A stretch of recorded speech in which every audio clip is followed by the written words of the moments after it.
Bom dia a todas, todos e todes. Esse é um evento da Fundação Perseu Abramo. Nós estamos aqui para discutir o Plano de Reconstrução e Transformação do Brasil, que foi um trabalho que nós fizemos aí ao longo de 2019, 2020, que vocês podem acessar e fazer o download no próprio portal da Fundação Perseu Abramo, www.fpabramo.org.br. Ali você faz o download, você vai ter a íntegra do nosso plano. Esse seminário é um seminário sobre as propostas econômicas do PT para reconstruir e transformar o Brasil. É um seminário do Núcleo de Acompanhamento de Políticas Públicas de Economia. Eu vou explicar um pouco o que são esses núcleos.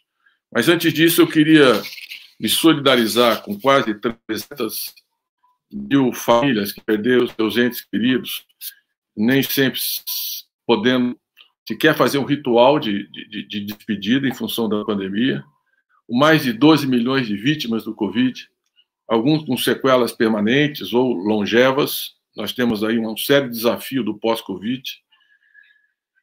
E queria também manifestar, em nome de todos os participantes, a nossa solidariedade aos que estão hospitalizados, os que estão isolados, totalmente isolados das suas famílias nesse momento, os que estão nas unidades de terapia intensiva, os que estão tentando uma vaga no hospital, que é uma situação mais dramática, enfim, a todos aqueles que foram acometidos pelo Covid-19.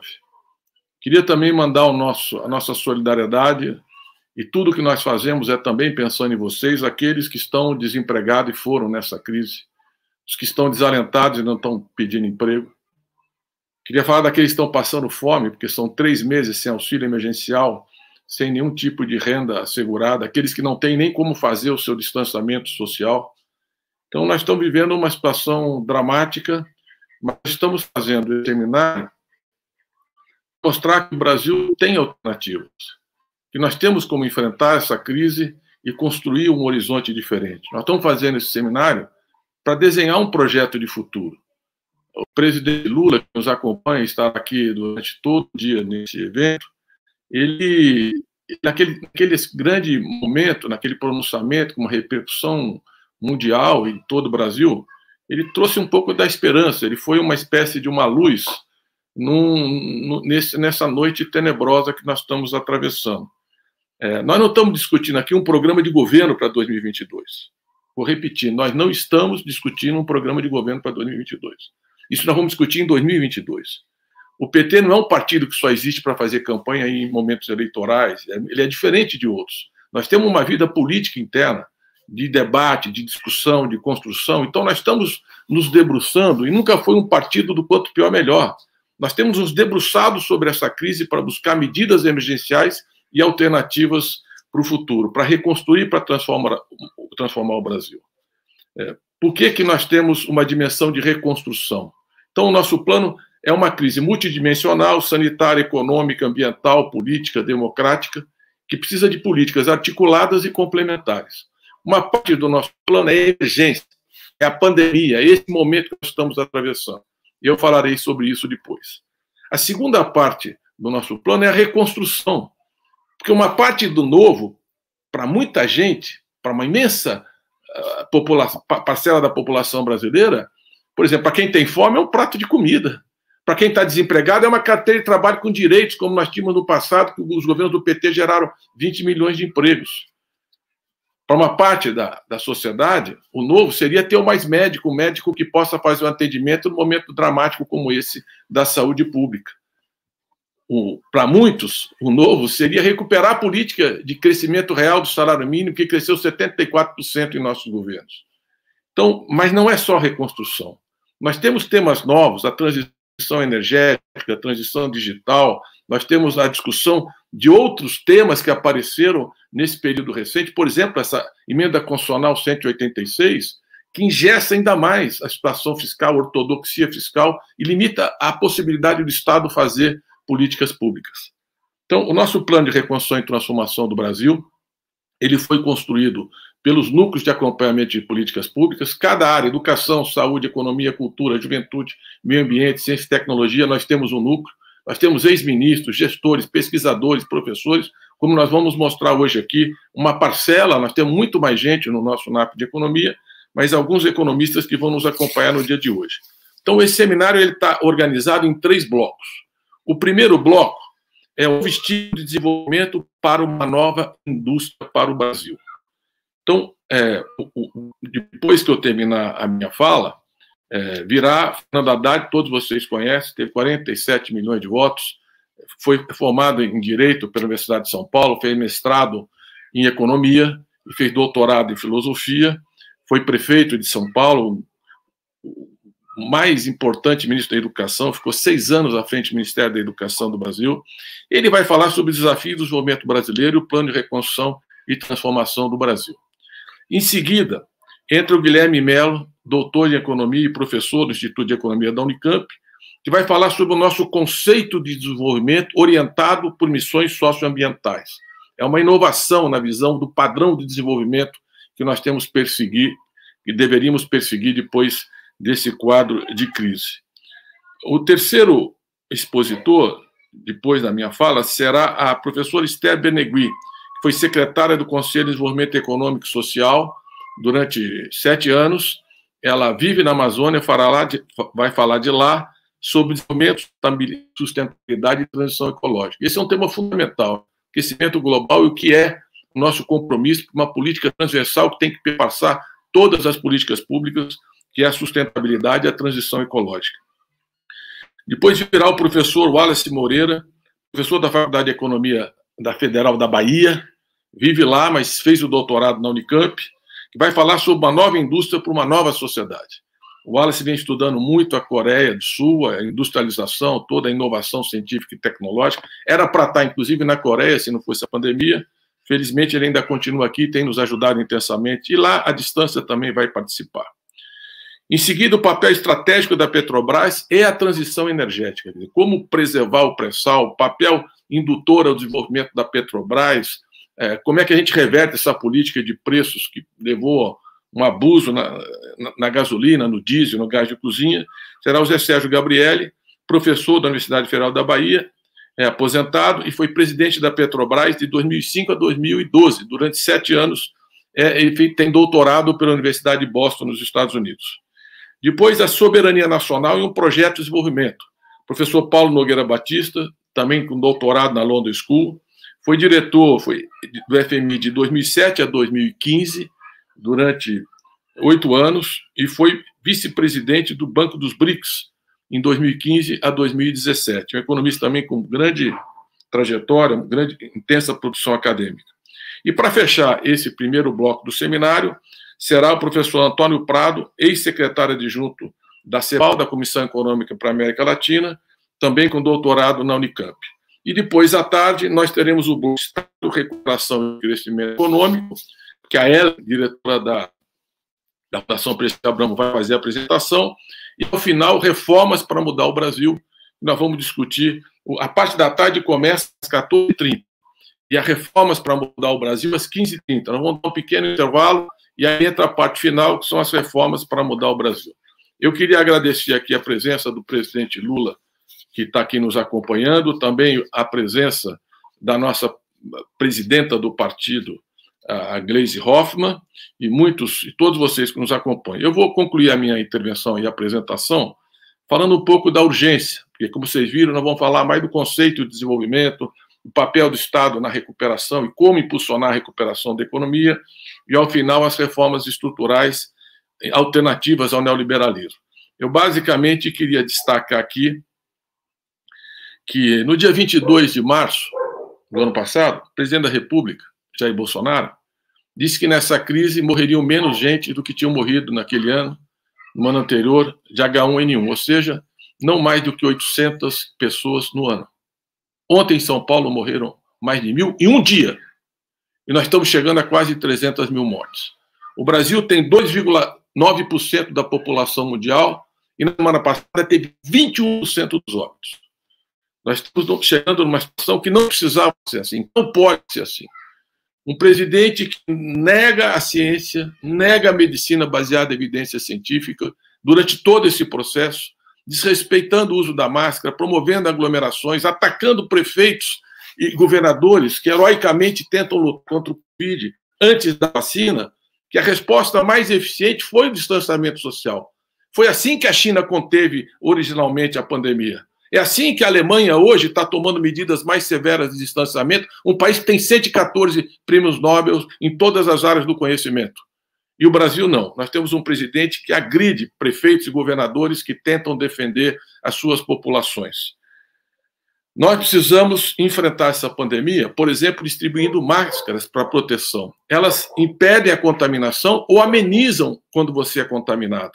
Um país que distribui camisinha no carnaval, por que não máscaras numa situação de pandemia? Por que o Estado, o SUS, não está à frente? Porque não tem governo, porque não tem coordenação, porque não tem uma visão estratégica. Nós estamos no 4º ministro da Saúde, sem saber exatamente se temos realmente um 4º ministro.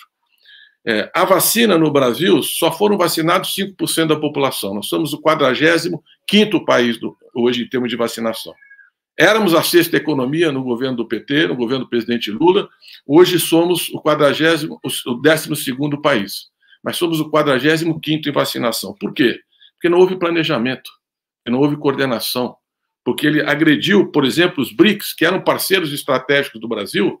8 das 12 vacinas que estão sendo usadas no mundo, reconhecidas pelo mundo, são dos BRICS. China e Índia, especialmente, e Rússia, que nós poderíamos ter tido uma parceria estratégica, em vez de agredir a China e não acompanhar a Índia na luta pela quebra do patente da Organização Mundial de Saúde, em vez de acatar as imposições do Trump, por exemplo, em relação à vacina da Rússia, a Sputnik, nós poderíamos ter uma oferta de vacinas muito mais ampla e acelerar o processo de vacinação, que nesse ritmo vai se estender até 2022. O presidente Lula tem chamado a atenção da importância de convocar o G20. Ele destacou a necessidade de nós dialogarmos, mandou carta para o presidente Putin, o presidente Xi Jinping, ele e a presidenta Dilma, buscando interlocução para a gente buscar saídas para essa situação.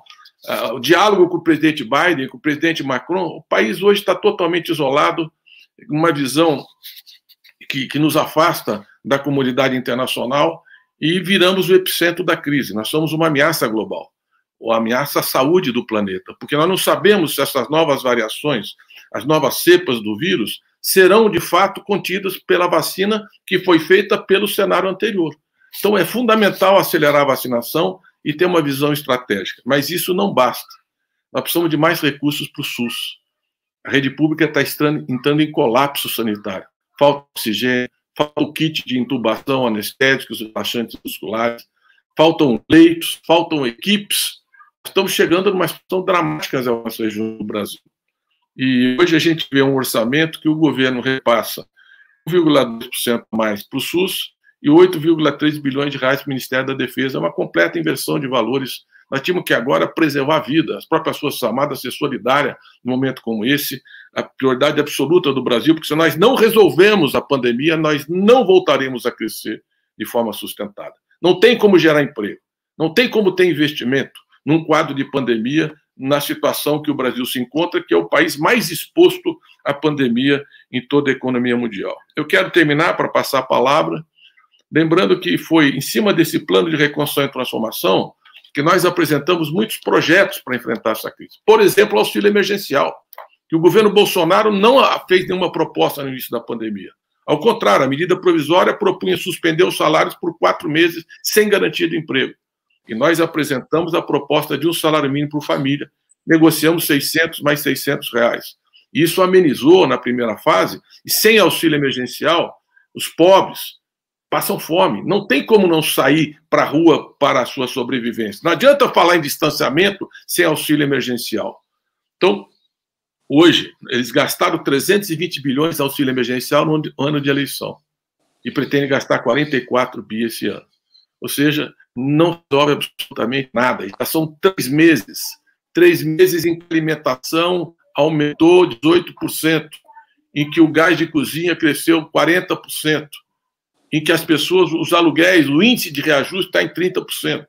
Então, nós precisamos lutar pelo auxílio emergencial, lutar por uma reforma tributária, e vamos mostrar isso aqui, que taxe os ricos, a riqueza e a renda para financiar a saída da crise. Nós precisamos do Estado protagonista e precisamos de outras reformas estruturais. Então, Então, eu fico por aqui dizendo que o ano passado nós tivemos uma queda do PIB de 4,1%, e nesse trimestre nós também estamos voltando a entrar em recessão. Ao contrário do que diz o ministro da Fazenda, o governo Bolsonaro, com essa política irresponsável de imunização em massa, dizendo que as mortes eram mimimi, que é um efeito colateral, não precisava ser assim, não pode ser assim, não pode continuar sendo assim. E nós não temos uma recuperação em V, como prometeu o ministro da Fazenda. Nós temos em V é a volta da pandemia. Por tudo isso, nós estamos aqui para continuar apresentando propostas, para proteger a população, para mostrar que tem políticas públicas. Vocês vão ter economistas aqui que têm uma larga tradição, uma vida dedicada ao interesse público do Brasil, formulando, pensando, apresentando respostas, e como eu disse no início, nós não estamos em eleição, nós não estamos aqui apresentando um programa de governo. O plano de reconstrução é o início e não o final do nosso processo. Portanto, quem quiser colaborar, contribuir, por favor, o faça. E deixo o meu último recado. Nós temos o nosso plano de reconstrução e transformação, e vocês podem baixar esse plano ali no site da Fundação Perseu Abramo, fpabramo.org.br. É um plano um projeto de lei para revogar a Lei de Segurança Nacional, que já está apresentada há um ano ao Congresso Nacional, para não ser utilizado para perseguir aqueles que fazem oposição, os movimentos sociais, as lideranças populares, e aprovar uma lei de defesa do Estado Democrático de Direito. O Brasil precisa defender a democracia. Portanto, termino que entre a fome e a morte, que é o que está exposto, é o que está posto a parte da população, uma imensa maioria da população, nós precisamos de vida e democracia. É isso que move esses economistas, é isso que move esse plano de reconstrução, é para o povo deles, especialmente os mais precisos, que nós estamos formulando essas propostas e essas políticas públicas. Dito isso, eu passo a palavra, então, para a nossa grande liderança partidária, uma liderança que terá um futuro decisivo na construção desse país, talentoso, competente, sério, responsável, Fernando Haddad, que será presidente do Conselho da Fundação Perseu Abramo, que estará conosco hoje. Como eu disse no início, o presidente Lula está nos acompanhando, ele está aí na tela, ali quietinho, vai ficar o dia inteiro acompanhando, está ali também o ministro Guido nos acompanhando, e o presidente Lula, ele, no final, vai fazer uma reunião com os nossos economistas para darmos os próximos passos. Temos trabalhado intensamente com ele. Então, com a palavra agora, o nosso candidato a presidente, que muito orgulha a nossa militância, e que o Brasil estaria em outro cenário, em outra situação, se nós tivéssemos vencido essas eleições. Fernando Haddad, por favor. Fernando. Bom dia, companheiros e companheiras. Agradeço as palavras gentis do Aloysio, cumprimento o presidente Lula e a presidenta Gleisi, em nome deles, toda a nossa audiência, qualificada audiência. Aloysio, eu gostaria de partir de uma provocação sua, dizendo que nós não estamos discutindo o plano de governo, estamos discutindo a conjuntura, mas eu diria a você que é impossível hoje separar a conjuntura de estrutura, porque o que o governo Bolsonaro está fazendo em termos de desmonte nos coloca desafios estruturais para os quais nós temos que nos preparar. Sobretudo diante da realidade econômica e social do país e das perspectivas de uma retomada de um governo progressista a partir de 2023, nós temos que começar a pensar já, não nas eleições do ano que vem, mas na maneira de barrar as reformas que estão desmontando a capacidade de ação do Estado brasileiro. E eu vou me reportar a algumas poucas questões que me parecem fundamentais. A primeira delas, lembrando que o nosso programa de 18, já de 2018, falava da necessidade de uma reforma bancária. Não existe desenvolvimento sem crédito barato. Nunca existiu, nunca existirá. Crédito barato é o instrumento pelo qual, na modernidade, se construiu o ambiente pelo qual uma pessoa desprovida de capital pode, a partir de uma boa ideia, a partir de uma inovação, pode criar um ambiente diferente, um ambiente econômico diferente. É isso que faz com que ou grandes, médias empresas cresçam, ou pequenas empresas virem médias empresas, ou mesmo um indivíduo, uma cooperativa, o que quer que seja, comece a desenvolver o processo produtivo. E nós não temos há décadas um sistema de crédito digno do nome. nós temos o maior spread do mundo, se não me engano, o segundo maior spread do mundo, e a nossa intenção em 2018 era, como primeira medida, até porque independia do Congresso aquela época, era fazer a reforma bancária por meio do Banco Central. O que aconteceu? Eles aprovaram justamente a independência do Banco Central, o que quer dizer que os diretores e presidentes são indemissíveis pelo presidente da República, que é representante do poder soberano, é quem tem mais voto no país, e o mandato avança alguns anos no mandato do próximo presidente da República. Então nós já temos de cara um problema sério aí. Nós temos um problema sério porque uma reforma bancária que alavanque o desenvolvimento vai exigir mediações que antes não eram necessárias. A nossa moeda, por outro lado, qual é a força de uma moeda nacional? A única moeda não nacional que existe é o euro. As moedas são nacionais. O euro tem outros problemas. É uma moeda regional, mas não numa federação, né? Ela não é uma moeda de vários países que não estão confederados. Eles estão unidos, mas não confederados. Você não tem um orçamento europeu. Talvez agora, em função da pandemia, comece a se criar um ambiente federativo na União Europeia, o que seria bom para a Europa e talvez para o mundo, no sentido de criar mais um polo importante, além de China e Estados Unidos, criar um terceiro polo importante no sentido do multilateralismo. Bom, a nossa moeda, a força de uma moeda é dada pela demanda por ela como reserva de valor. Não pela demanda por ela como meio de circulação, mas a demanda por ela como reserva de valor. Isso é medido pelo estoque monetário dessa moeda à luz do rendimento que ela gera. Não adianta você pagar um prêmio 10 vezes superior à taxa básica internacional, que a tua moeda não vai ser mais forte por isso, porque você vai estar artificialmente aumentando a demanda por ela.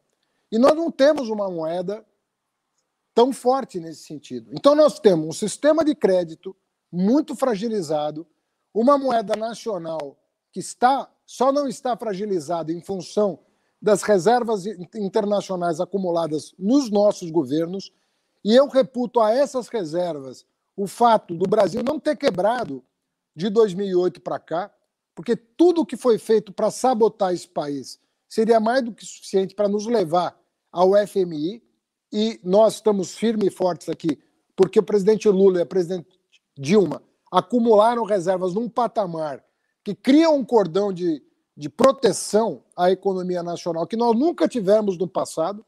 É a primeira vez que um governante se preocupa com isso e, de certa maneira, protegemos o real tanto quanto possível.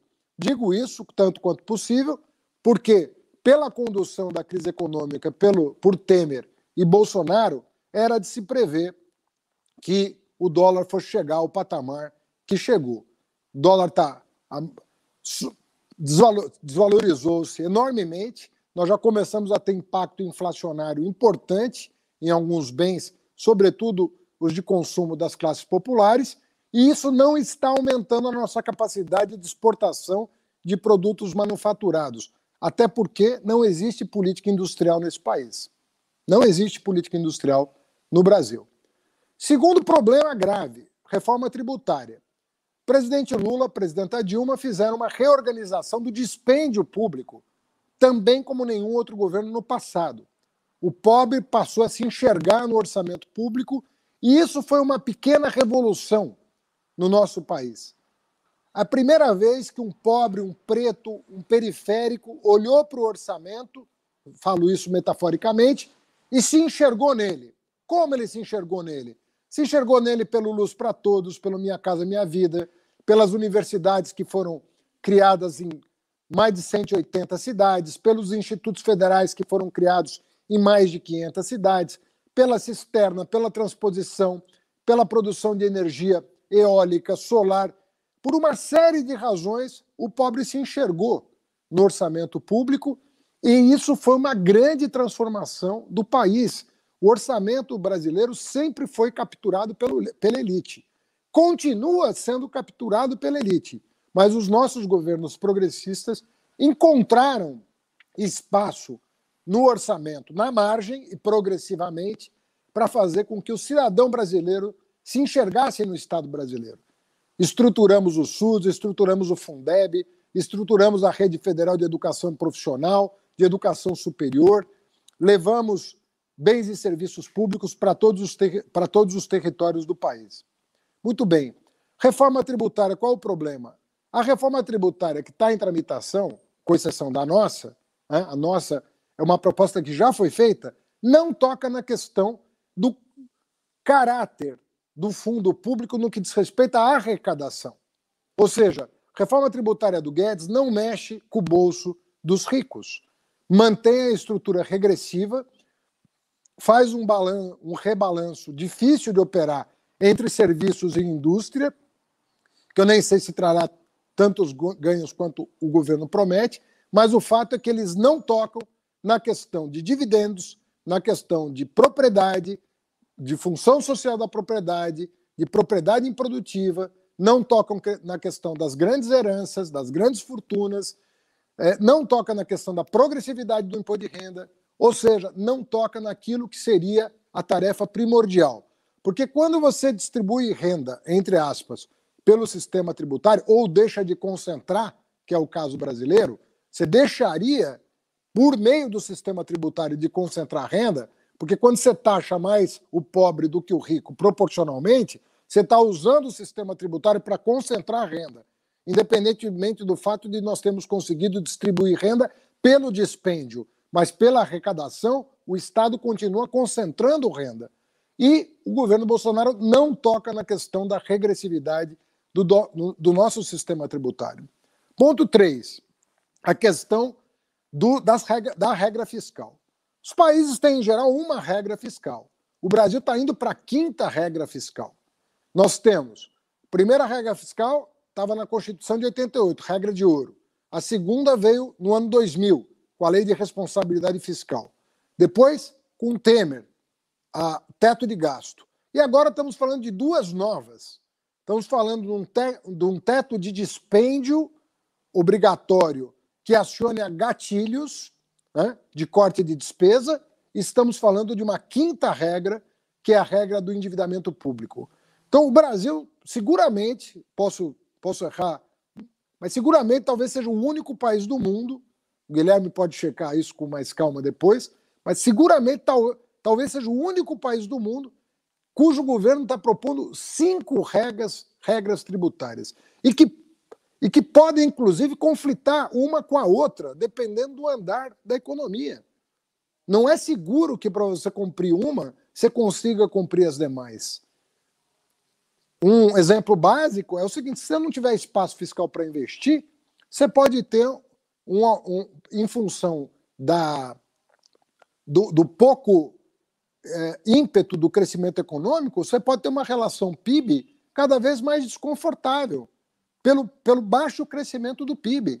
E agora, com a pressão de preços e a pressão do mercado financeiro para aumentar juros básicos, você tem aí já previsões no mercado de que a Selic pode chegar a 5% ou 6% até o final do ano, o que vai implicar um custo para o Estado brasileiro 10 vezes superior, se chegar a 6%, os 44 bilhões que estão previstos para auxílio emergencial.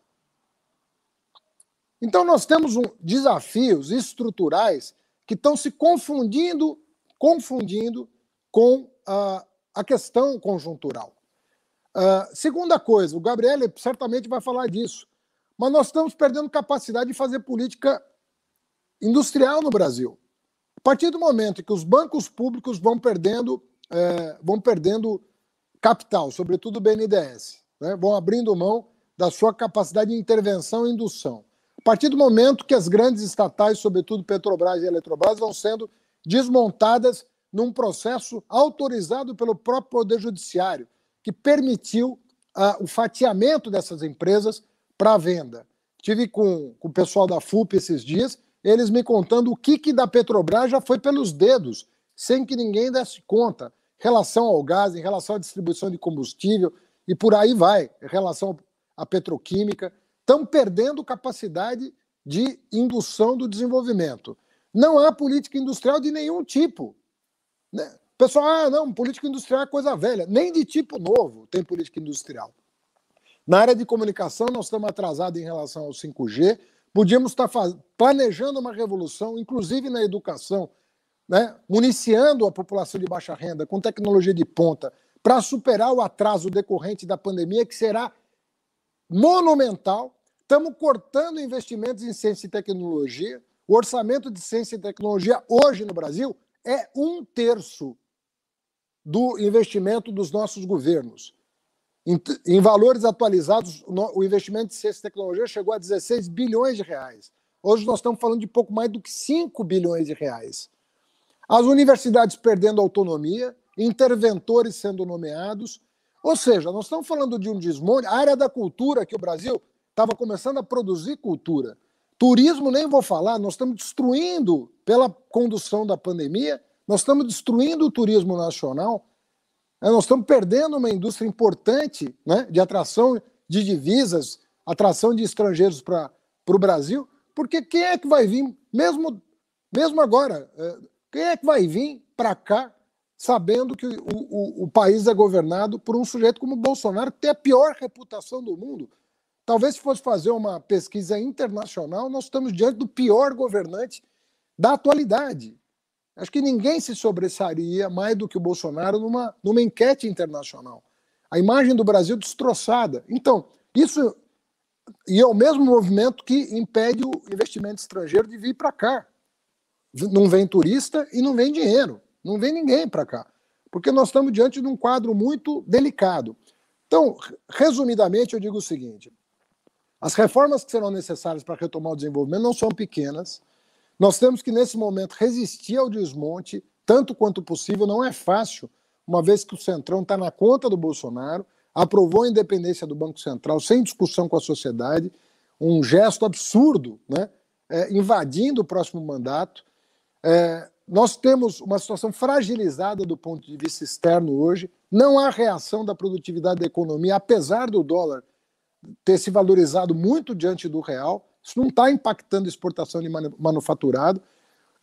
Nós estamos com problemas logísticos nos portos já, porque estamos com problema de importar manufaturado e exportar bens primários, uma coisa descompensada que está criando problemas logísticos no Brasil.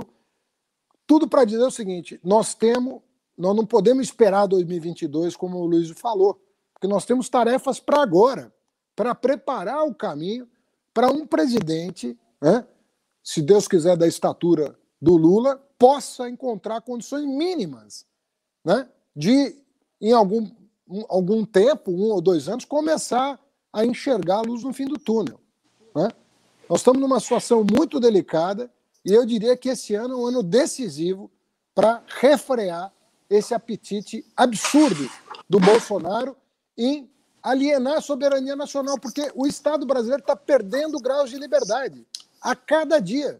A cada dia nós estamos colocando uma camisa de força no Estado brasileiro que vai impedir o Estado de induzir uma retomada do crescimento. Obrigado, Aloysio. Era um primeiro recado que eu tinha, em 10 minutos é o que temos. Muito bom. Nós vamos aqui, cada um complementando. Eu acho que se tratou de temas fundamentais. O papel que essas reservas têm como seguro da economia, a importância da reforma bancária e da democratização do crédito para retomar o crescimento e permitir investimentos, especialmente para as micro e pequenas empresas, que vai ser um capítulo hoje importante. Falou da reforma tributária, que não é só racionalizar, desburocratizar, mas tem que ter justiça, distribuição de renda e de riqueza. Acho que foi muito feliz. E do engessamento do Estado, que será, inclusive, o tema fundamental ao final do seminário, na parte da tarde, apresentação do Nelson Barbosa, ex-ministro da Fazenda, a Esther Dweck também, que foi secretária do Orçamento e Finanças, vão centrar nessa agenda, porque essa ortodoxia está engessando completamente a partir de 2023. Então, eu vou depois fazer uma avaliação entre a gente aqui com o presidente Lula, porque a segunda turma acabou de marcar o julgamento da segunda etapa da suspeição do Moro. Então, é um dia muito importante, histórico. Acho que eu, particularmente, tenho confiança que o Supremo fará justiça, vai reverter esse lawfare, essa perseguição totalmente documentada e indevida, e talvez a gente suspenda a parte da tarde, adie o seminário para poder prestigiar, e muita gente vai querer acompanhar o julgamento. Agora com vocês, Guilherme Melo, professor da pós-graduação da Unicamp, doutor pela Unicamp, tem tido um papel extraordinário aqui no nosso núcleo de acompanhamento de política pública, se dedicado intensamente às nossas tarefas já há muito tempo. Então, Guilherme, você com a palavra. Obrigado, Aloysio. Prazer estar aqui com vocês, com todos e todas. Vocês não só aqui que estão na mesa com a gente, mas todos que estão nos assistindo também. A minha tarefa aqui agora é falar um pouco sobre o que a gente pensa de qual o nosso conceito de desenvolvimento, né? Como o Aloysio disse, nós estamos aqui propondo um novo conceito de desenvolvimento, né, para sustentar uma transformação da economia brasileira nos próximos anos, nas próximas décadas. Então, vamos começar com o básico. O que é desenvolvimento, né? Esse termo é muito utilizado, mas pouco explicado, digamos assim. Basicamente, quando a gente está falando de desenvolvimento, a gente está falando em transformação, né? Transformação da estrutura social e transformação da estrutura produtiva, né? Essas transformações conjuntas, né? A gente está pensando, quando a gente fala em desenvolvimento, está pensando em mudanças progressivas, porque é claro que você pode ter regressão social e regressão produtiva, basta olhar o governo Bolsonaro, né? Então, o desenvolvimento é um processo de transformação conjunta da estrutura social e da estrutura produtiva. Ele não é, como alguns acreditam, um resultado natural da economia de mercado, quer dizer, deixa o país e livremente as forças do mercado levarão esse país ao desenvolvimento. Isso, historicamente, já está provado que não funciona, né? O Estado ele tem uma importância fundamental, seja coordenando, induzindo, regulando, né? E ele também tem um papel de planejamento nesse processo que a gente chama de desenvolvimento econômico, né? E veja, é importante ter claro que esse conceito de desenvolvimento ele também muda com o tempo, né? O que era considerado desenvolvimento há um século atrás não é exatamente o que se considera desenvolvimento hoje. Por exemplo, hoje nós introduzimos em qualquer discussão séria sobre desenvolvimento econômico temas que a gente chama de transversais, né? Como, por exemplo, as desigualdades de gênero, as desigualdades de raça, as desigualdades regionais, nem se fala, obviamente, isso já há mais algum tempo, e o tema ambiental, que de uns 50 anos para cá, pelo menos, fazem parte dessa discussão de desenvolvimento. Na nossa concepção, quais serão os dois principais motores do crescimento e desenvolvimento econômico do Brasil daqui para frente? Há outros, mas esses dois são os principais. O primeiro, um que a gente conhece muito bem, que foi o principal motor do crescimento e desenvolvimento econômico nos governos Lula, nos governos do PT, que é a distribuição de renda e a inclusão social. Essa distribuição de renda consolida um mercado interno dinâmico, que nós estamos perdendo nos últimos anos, mas é importante fortalecer esse mercado interno, gerando empregos de qualidade, né, ganhos de escala e ganhos de produtividade para as empresas. Então, é aquele velho ganha-ganha, né? Quer dizer, quando você fortalece o mercado interno através da distribuição e da inclusão social, todos saem ganhando. Mas, além disso, o segundo motor complementar a esse muito importante é a expansão da estrutura social, da infraestrutura social. Ou seja, é a ampliação dos direitos de cidadania. Não é só incluir pelo consumo, é incluir pela cidadania. E, para isso, é necessário a gente pensar uma esfera pública, né, que amplie o acesso e melhore a qualidade das instituições e dos serviços públicos, né? E como se faz essa expansão? Quais são os efeitos dessa expansão da infraestrutura social? Bom, em primeiro lugar, ela tem efeitos dinâmicos de curto prazo. A gente sabe que os gastos sociais têm multiplicadores altos, ou seja, geram R$1 gasto em saúde, por exemplo, gera um crescimento de 1,8 no PIB. R$1 gasto em educação gera um crescimento de 1,7 no PIB, segundo algumas pesquisas do IPEA, né? Então, além de gerar crescimento em empregos, essa infraestrutura social também tem efeitos de longo prazo, porque ela melhora a qualidade de vida das pessoas e a produtividade do sistema, reduzindo a desigualdade, né? Então, por exemplo, um aumento do gasto de 1% do PIB em saúde pública reduz o índice de Gini, que é o índice que mede a desigualdade, em 1,5%, em educação, em 2,2%, ou seja, geram empregos, né, geram renda, geram melhoria da competitividade no longo prazo e ainda por cima reduzem a desigualdade. Mas a grande pergunta é como fazer essa ampliação da estrutura social? É aí que entra o nosso conceito de um modelo de desenvolvimento, um estilo de desenvolvimento, com políticas públicas orientadas pelo que a gente está chamando de missões socioambientais. Essa ideia bebe muito na discussão recente sobre desenvolvimento, né, que é feita na CEPAL. Por exemplo, o conceito de missões está em livros de autoras importantes, como, por exemplo, a Mariana Mazzucato, né? E essa ideia de planejar o desenvolvimento através de missões nos leva a uma nova lógica de organização do planejamento econômico.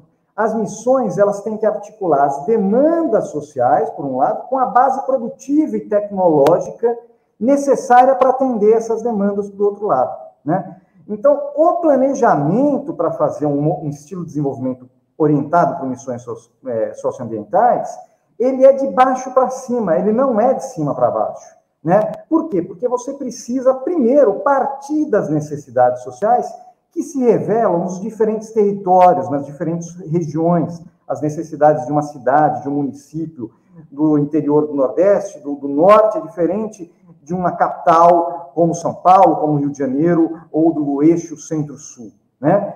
E você tem que partir dessas demandas socioambientais que cada região apresenta. E para isso, obviamente, não é possível você elaborar, então, um projeto de desenvolvimento de cima para baixo. Eu tive uma ideia, eu quero instalar uma indústria desse tipo aqui. Mas ela dialoga com as necessidades daquela região, ela atende a quais interesses sociais, a quais interesses ambientais. Então, esse processo de planejamento, ele é um processo muito mais democrático, que tem um papel decisivo dos entes federados, porque os estados e municípios que são mais capazes de identificar os problemas e as soluções a partir das especificidades locais, regionais, né? São eles que sabem quais são as demandas de bens e serviços. Então, vai exigir uma consolidação do nosso pacto federativo para levar à frente esse programa, né, esse projeto, esse estilo de desenvolvimento.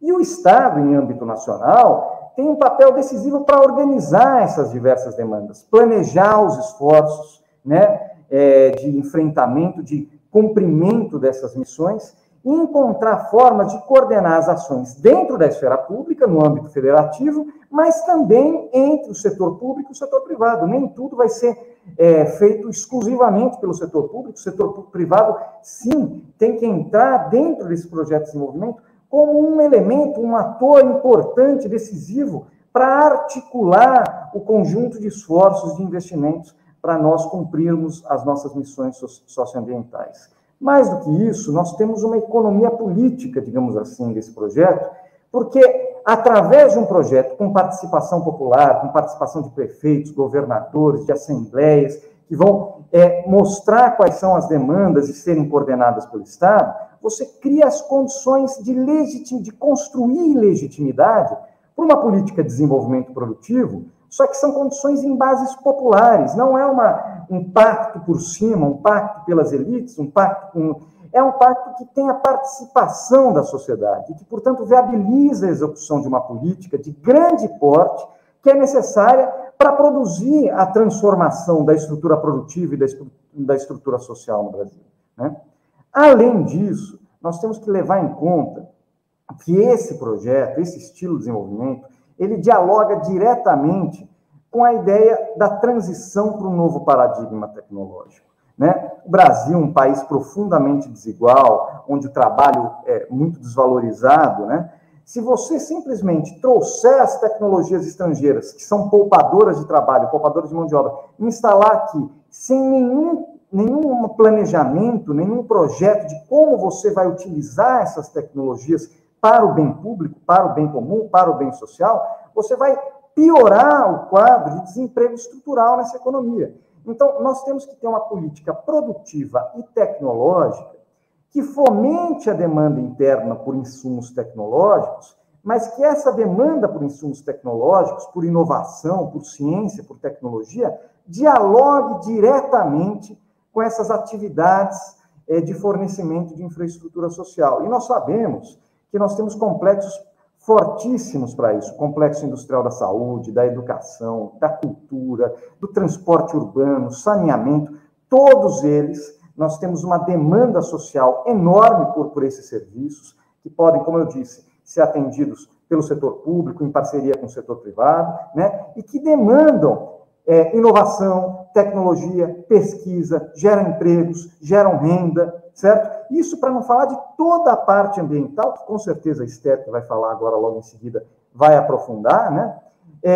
Que é um campo importantíssimo de inovação, de tecnologia, de construção de cadeias produtivas, como, por exemplo, a energia eólica, a energia limpa, né, a preservação de rios, de florestas, a limpeza das águas. Então, nós temos aqui oportunidades. As nossas carências serão transformadas em grandes oportunidades de coordenar um esforço, né, através de missões, né, missões que a sociedade assume para si, como, por exemplo, de reduzir a mortalidade infantil, de ampliar a cobertura de saúde, de melhorar a qualidade da educação e várias outras missões que nós vamos estabelecer para coordenar os esforços e permitir esse novo modelo de desenvolvimento que a gente está chamando do modelo de desenvolvimento orientado com missões socioambientais. Para concluir, a ideia, então, é direcionar o desenvolvimento para a transformação social e para a preservação ambiental.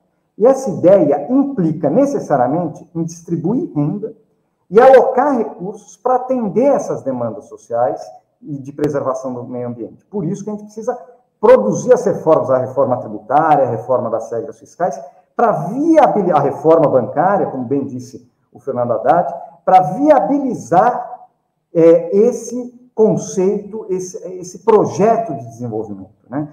E caso viabilizado, né, ele vai permitir a diversificação da estrutura produtiva, o aumento da produtividade, a introdução de novas tecnologias, vai garantir empregos de qualidade para agora e para o futuro e criar as condições para a sustentação do próprio modelo, inclusive sustentação política do próprio modelo que nós aqui estamos propondo. É isso, obrigado, e fico aí para assistir o restante do nosso debate. Agradeço aí ao Guilherme Mello, acho que ele tratou de temas fundamentais das missões socioambientais, que não é só mercado e consumo de mar, são políticas públicas, que são todos indicadores do emprego e da renda, mudam o índice de desigualdade, a qualidade de vida, a competitividade da economia, e esse processo em função. Por isso que o Plano de Reconstrução e Transformação do Brasil é um engajamento. Queremos a discussão com outras concepções e trazer todos aqueles que querem repensar e reconstruir o futuro desse país. Então, agora com vocês, professora Esther Bernegui, que vai fazer a sua exposição. Ela foi secretária do Conselho de Desenvolvimento Econômico e Social, tem uma larga tradição nessa questão ambiental, no aquecimento global, no papel da Amazônia, que é uma das dimensões que o Guilherme destacou e que perpassa todo o nosso programa o programa de reconstrução e transformação do Brasil. Professor, gostaria de cumprimentar o Mercadante, Fernando Haddad, em nome dos quais eu quero cumprimentar toda a nossa audiência e a nossa mesa. É fundamental, e para mim foi assim, uma oportunidade falar após o Guilherme, após o Fernando Haddad e o Mercadante, porque isso nos remete para essa agenda que eu vou agora desenvolver com vocês. Então, essa agenda ela é muito importante. A agenda ambiental, desde as décadas de 70, né, manifestações políticas e científicas falam sobre a gravidade da crise ecológica, colocam esse tema nas agendas das sociedades. O Brasil consagrou o direito ao meio ambiente na Constituição de 88. Como foi previsto nessas primeiras manifestações, a crise ecológica aprofundou-se e se faz sentir cada vez com maior frequência e intensidade em eventos climáticos extremos, desastres e poluição ambiental. Em anos recentes, vale lembrar, no Brasil, os desastres provocados pela mineração em Mariana e Brumadinho, em Barcarena, no Pará, entre outros eventos, como enchentes, secas prolongadas, zika vírus e dengue. Adquirindo uma escala exponencial, essa crise somou-se à pandemia do coronavírus. Uma crise sanitária, como o Mercadante já falou, nós temos hoje essa união de várias crises, né? Uma crise sanitária que também é produto do dano ambiental, provocado pela ação humana. Uma história natural que guarda muita similaridade com a crise ecológica provocada na Amazônia na década de 70, quando o avanço do homem sobre a floresta, decorrente da dilatação da fronteira oeste para o capital durante a ditadura militar, produziu febres hemorrágicas e diversas viroses. Em todos esses eventos, os principais atingidos, não podemos esquecer isso, são os mais pobres, os que estão nos trabalhos precários e os mais perigosos, os que moram nas áreas de risco das periferias do país, os povos da floresta.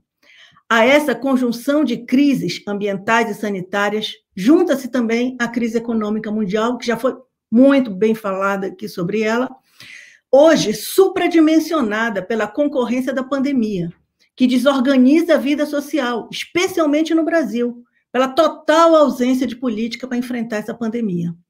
Essas crises sincrônicas não serão resolvidas sem que os Estados nacionais assumam seu papel e imponham sobre as diretrizes neoliberais de mercado soluções sistêmicas que enfrente a complexidade dessa crise. Por isso, o Plano de Reconstrução e Transformação do Brasil tem na transição ecológica uma importante diretriz, visando a preservação da vida e o bem-viver, e a construção de uma sociedade solidária, ecológica e justa. Países como os Estados Unidos, com o Green New Deal, a Europa, com o Pacto Verde Europeu, a China, que projeta uma civilização ecológica até 2060, já planejam a transição. Ressalte-se a dificuldade desses países que são grandes poluidores para alcançar esses objetivos de sustentabilidade. Esses países, apesar dos conflitos em diversos temas, ultimamente parecem sinalizar que alinharão suas posições em relação à agenda ambiental, especialmente pós-Covid, o que terá consequências para o mundo e para o Brasil, que pode-se prever ficará isolado, porque hoje a imagem do país está vinculada ao desmatamento, que em 2020 foi o maior dos últimos 10 anos, e a degradação da floresta amazônica, assim como a ameaça à existência dos povos originários e dos povos tradicionais. Temos hoje uma política que ameaça as 334 unidades de conservação federais, que foram ampliadas e fortalecidas durante o nosso governo, protegendo cerca de 10% do território continental e 25% da área marinha do país, e é responsável pela conservação de várias espécies ameaçadas de extinção. Estamos desconstruindo toda a regulação ambiental que nós fortalecemos sobre as atividades econômicas. Em outro cenário político, o Brasil teria condições de realizar essa transição à frente de qualquer país. Temos a maior floresta tropical do mundo na Amazônia, que representa cerca de 60% do território brasileiro, e a maior biodiversidade do planeta. As áreas protegidas, aliadas a uma política de desmatamento zero que está no nosso plano, permitiria o desenvolvimento de uma bioeconomia da floresta em pé, a partir do conhecimento, da ciência, da tecnologia e da inovação, que, como o Haddad já falou, são desprezadas nesse governo, em diálogo com os saberes dos povos originários, dos ribeirinhos, dos povos tradicionais da região.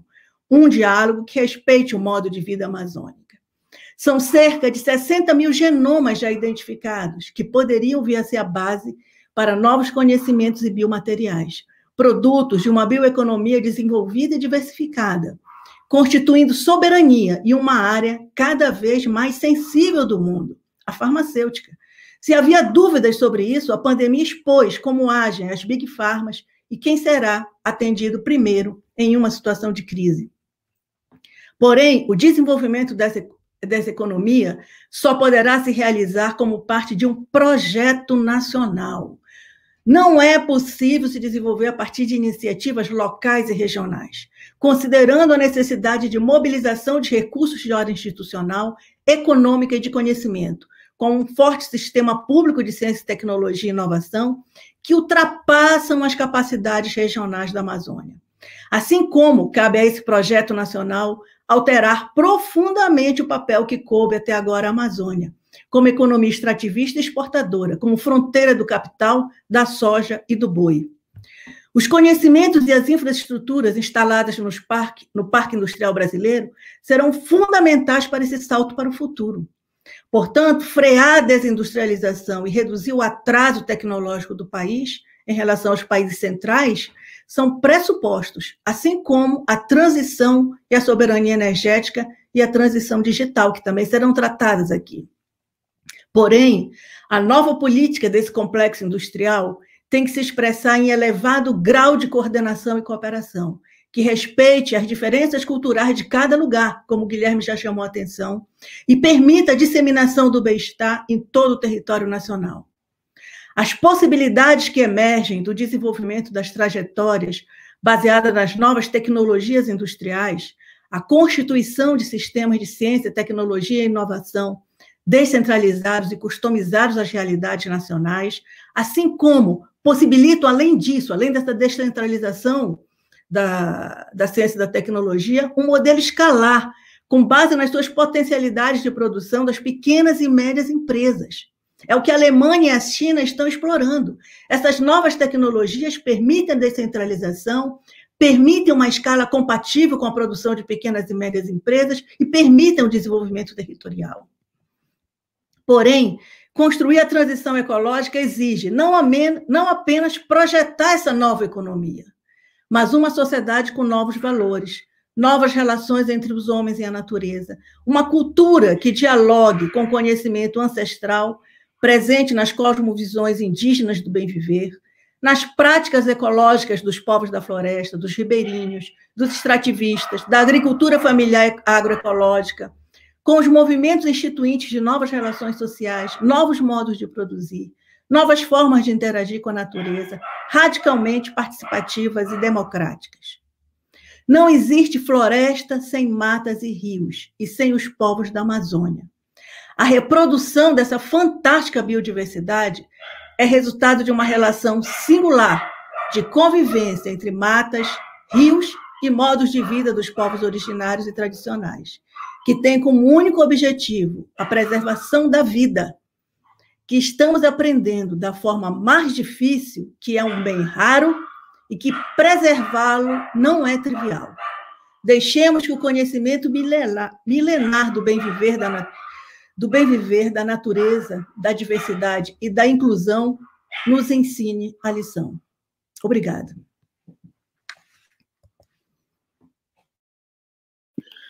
Vocês viram que o resgate dessa dimensão ecológica, da sustentabilidade, do efeito do aquecimento global, é uma prioridade do nosso programa de reconstrução e transformação do Brasil.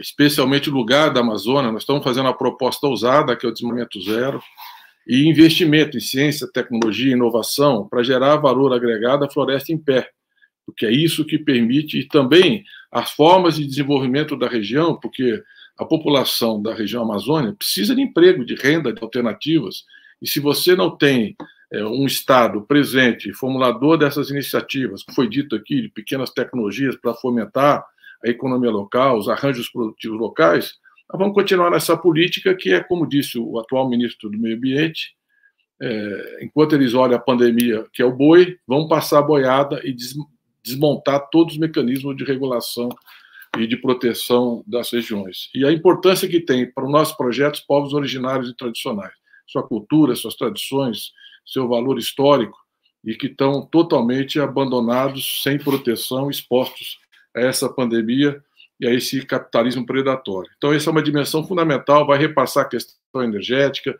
e todas as nossas políticas públicas.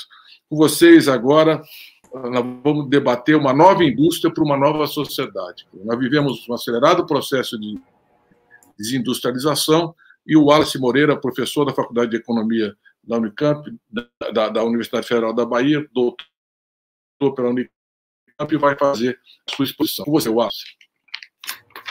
Bom, antes de mais nada, eu quero agradecer pelo convite, né? Quero saudar toda a mesa, Para mim é uma honra muito grande participar desse evento, para discutir um elemento de extrema relevância para se pensar desenvolvimento. Eu acho que pensar desenvolvimento econômico é pensar no papel que a indústria ela exerce nesse processo de transformação estrutural profunda.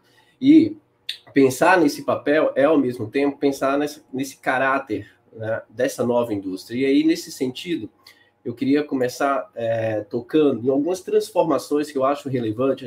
Para pensar a indústria, a gente precisa pensar no que está acontecendo no capitalismo, né? E nos últimos anos se discutiu muito a dinâmica da economia global, da economia internacional, sempre dentro do conceito de fragmentação produtiva, cadeias globais de valor e de livre comércio, né? E, ao mesmo tempo, de morte das políticas industriais. Muitos economistas, muitas instituições internacionais que, a todo instante, defenderam e defendiam essa questão da morte das políticas industriais, né? Tanto é que o Gary Beck, né, nos anos 80, tinha textos afirmando que a melhor política industrial é não ter política industrial, o que se mostrou um completo equívoco, em particular considerando a trajetória de desenvolvimento dos países da América Latina e dos países asiáticos, né? Porque enquanto na América Latina nós decretamos, né, a morte, a ausência das políticas industriais e política de inovação, os países asiáticos mantiveram suas políticas industriais, suas políticas de inovação, e hoje se colocam como a região mais promissora, mais inovadora na economia mundial, né? Como a China, como o Japão, como a Coreia do Sul, que é considerada a economia mais inovadora no mundo, né? E a minha fala, de certa forma, tangencia, né, tanto o que o Guilherme falou, como a Esther falou. Porque, veja, nesse cenário internacional, 3 grandes megas tendências vêm acontecendo na economia internacional. Primeiro é esse novo paradigma tecnológico, essa nova fronteira tecnológica, que muitos na literatura vão chamar de indústria 4.0, com as tecnologias digitais que resultam em um processo de produção muito mais integrado, com redução nos custos de governança e em um processo de transação também. Ou seja, a gente tem um processo crescente de automação com disponibilidade de robôs industriais, né, com mais barato, que tem um potencial profundo de reverter a tendência da fragmentação produtiva. Esse é um ponto. O segundo ponto é entender a lógica da governança econômica global. No mundo hoje, há claramente uma tendência, né, de fortalecimento de políticas de caráter nacional com forte intervencionismo do Estado. E quem fala isso não só sou eu. A UNCTAD publicou agora o World Report Investment, em 2020, o ano passado, reconhecendo que uma das características mundiais pós-Covid é uma forte intervenção do Estado para promover o desenvolvimento econômico, em particular para promover políticas industriais de fortalecimento de cadeias produtivas internas. E terceiro ponto, terceira dimensão, é a sustentabilidade. A gente não pode mais discutir a questão do desenvolvimento da industrialização sem pensar a nova fronteira tecnológica e a questão da sustentabilidade. Um outro elemento para a gente pensar o Brasil é pensar as nossas peculiaridades. É nesse ponto que eu acho que nós temos uma grande responsabilidade em pensar o desenvolvimento econômico. E é possível pensar a reindustrialização no Brasil, na minha perspectiva, sim. Porque, embora nós tenhamos passado por um profundo processo de desindustrialização, eu não considero que tenha sido uma desindustrialização absoluta, né? Eu acho que o conceito de desindustrialização relativa ele é muito importante e relevante, e é isso que se reconhece no projeto, né? Porque é uma desindustrialização não no sentido de perda irreparável na estrutura industrial do país e na sua capacidade dinâmica. Nós conservamos ainda requisitos para reerguer e reintegrar o país com maior plenitude nas atuais tendências de industrialização dos países de maior dinamismo industrial. E, nesse sentido, pensar nessa indústria que está sendo projetada, ela é diferente de se pensar na indústria do passado, porque ela tem maior nível de complexidade, maior nível de complexidade industrial, maior nível de automação inteligente, né? Ou seja, nós temos que identificar a estrutura industrial existente e ver quais são as possibilidades e os setores que são possíveis nós reerguermos e, ao mesmo tempo, inovar em novos setores, né? Nós temos, em alguns setores, um processo de construção, de acúmulo de capacidade interna que nos permite acreditar nessa possibilidade de um processo de reindustrialização. E, nesse sentido, o papel das estatais é essencial, né? Embora nós tenhamos agora, num período recente, desde 2015, um processo profundo de desmonte das estatais, em particular da Petrobras, em particular do BNDES, da Embraer, da Embrapa, da Finep, né? o protagonismo dessas estatais se torna fundamentais, até porque no mundo também nós estamos passando por um processo de reestatização. O próprio Fundo Monetário Internacional, de novo, eu cito estudos dessas organizações internacionais, que são relevantes para aqueles que defendem fim de política industrial, como também pode ser relevante e deve ser relevante quando nós defendemos a reindustrialização e um projeto de industrialização. Eles reconhecem a falência dessas ideias neoliberais, que elas não promoveram nem crescimento, nem desenvolvimento, nem mais igualdade social e nem uma maior equiparação entre as trajetórias de desenvolvimento entre as nações. Portanto, o papel das estatais nesse sentido, ela é fundamental. E pensar políticas industriais também é pensar nos novos atores centrais nesse processo. Por muito tempo nós pensamos política industrial de cima para baixo, sem considerar, por exemplo, os interesses da sociedade. Eu não posso mais, como o Guilherme e a Esther citaram, pensar a política industrial sem pensar as problemáticas peculiares do Brasil. Uma delas é o nosso amplo mercado interno. Nós precisamos ter sensibilidade para entender qual o impacto que essas novas inovações tecnológicas vai ter no nosso mercado brasileiro. Como dizia o Celso Furtado, nós precisamos pensar em inovação a partir da nossa realidade interna, das nossas peculiaridades. Como que essa nova tecnologia pode incorporar a nossa mão de obra. Nós temos um dos maiores potenciais de mercado interno no mundo, a quarta população econômica no mundo, e esse é o nosso grande trunfo para o desenvolvimento, para a superação, para a reindustrialização. Portanto, pensar em políticas industriais e ouvir essas bases, ouvir a sociedade, ouvir os trabalhadores, os seus anseios, eu acho genial. É óbvio que política setorial verticalizadas, de decisões de grandes projetos, né, tem suas particularidades, mas ouvir a sociedade é fundamental. O segundo ponto que eu acho essencial é discutir a questão das desigualdades regionais. Nós passamos por um grande processo de desenvolvimento, né, por muito tempo de industrialização, com a indústria alcançando quase 33% a indústria de transformação, com a participação de quase 33%, 34% como proporção do PIB, hoje é de 11%.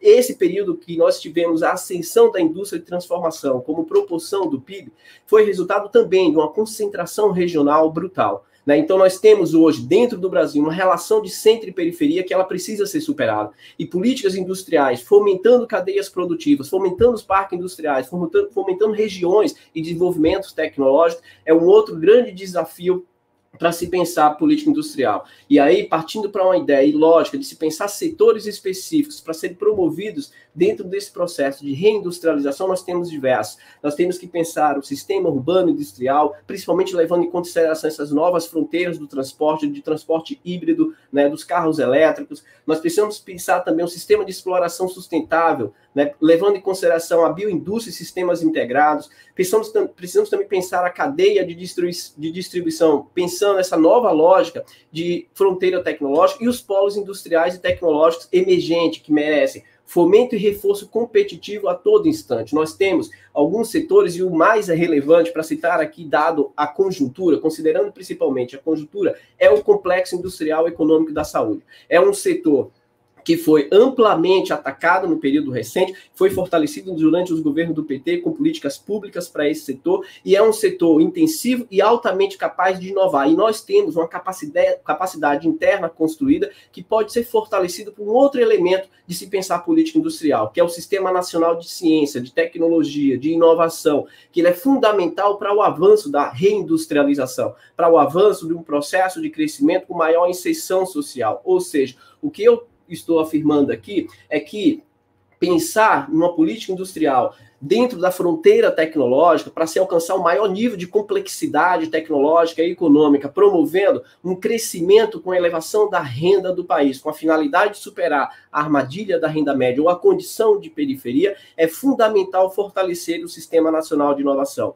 Um amplo processo de aproximação entre atores essenciais como Estado, né, os governos do Estado, o governo federal, as grandes empresas nacionais e estrangeiras na formação de um processo de joint ventures, com transferência de tecnologia e com a internalização dessa capacidade tecnológica. Essa internalização da capacidade tecnológica, ela perpassa pelo fortalecimento do Sistema Nacional de Inovação e pelo sistema setorial de inovação. E é possível, e isso deve ser feito, principalmente baseado em países que tiveram experiências exitosas, como as economias asiáticas que estão ascendendo, que são tomadas como exemplo. China, Coreia, Japão, Taiwan, são países que estão acelerando o seu processo de inovação, fortalecendo o Sistema Nacional de Inovação com essa aproximação entre atores né, do processo de desenvolvimento que são essenciais, que ligam todo um elo entre governos, estados, dos governos dos nossos estados, universidades, centros de pesquisa, centro de desenvolvimento tecnológico e a classe trabalhadora, a sociedade das diferentes regiões. E o último estudo, para finalizar, né, a minha fala, dentro desses 10 minutos, o último estudo da própria OCDE reconhece que, por exemplo, quando a gente fala do sistema de complexo econômico da saúde, 72% do dinheiro que foi envolvido nas pesquisas para o combate à Covid, para a busca da vacina, foi dinheiro público. Portanto, isso deixa em evidência o papel que o Estado tem como fomentador do desenvolvimento, como fomentador das transformações tecnológicas. Não é o mercado, ao contrário de muitos que defendem e querem acreditar nessa possibilidade. O mundo real é outro, e as evidências empíricas mostram e consolidam essa realidade.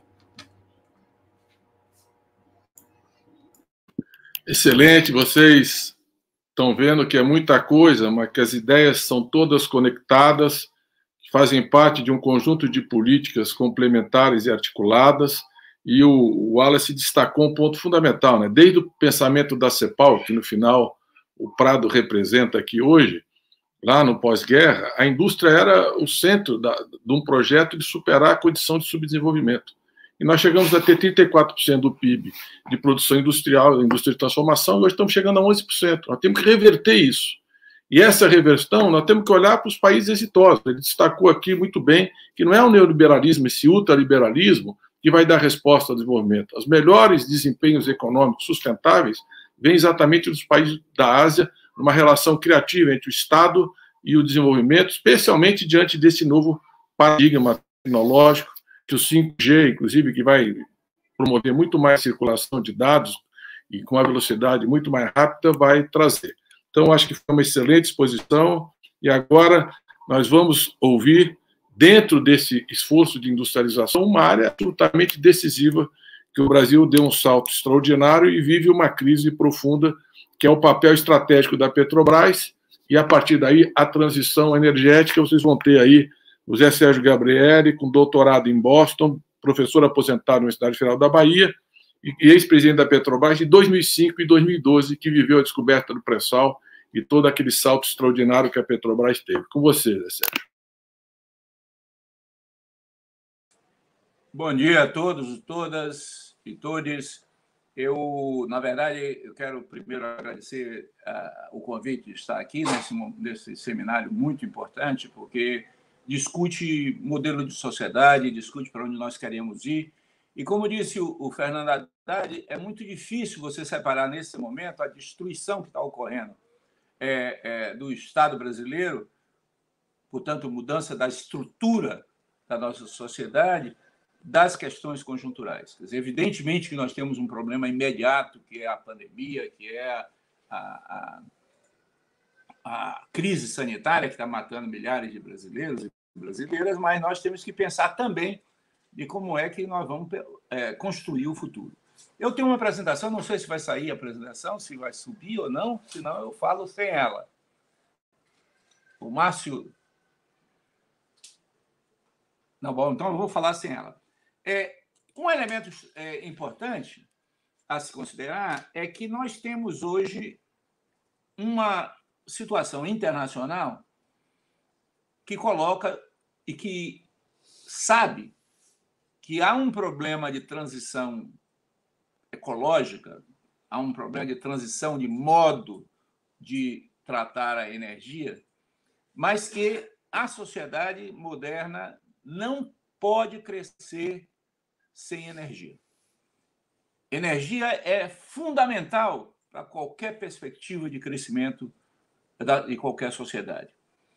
Em geral, a discussão da energia envolve 3 grandes dimensões. De um lado, o efeito sobre as questões climáticas, emissões de gases de efeito estufa, redução do carbono e, portanto, o impacto disso sobre o aquecimento global, mas ela também representa 2 outras dimensões importantes. Quer dizer, você precisa ter fontes primárias de energia que você tenha acesso com segurança e você precisa garantir a acessibilidade dos consumidores dessas fontes primárias. Pode tirar a apresentação, eu vou falar sem apresentação mesmo.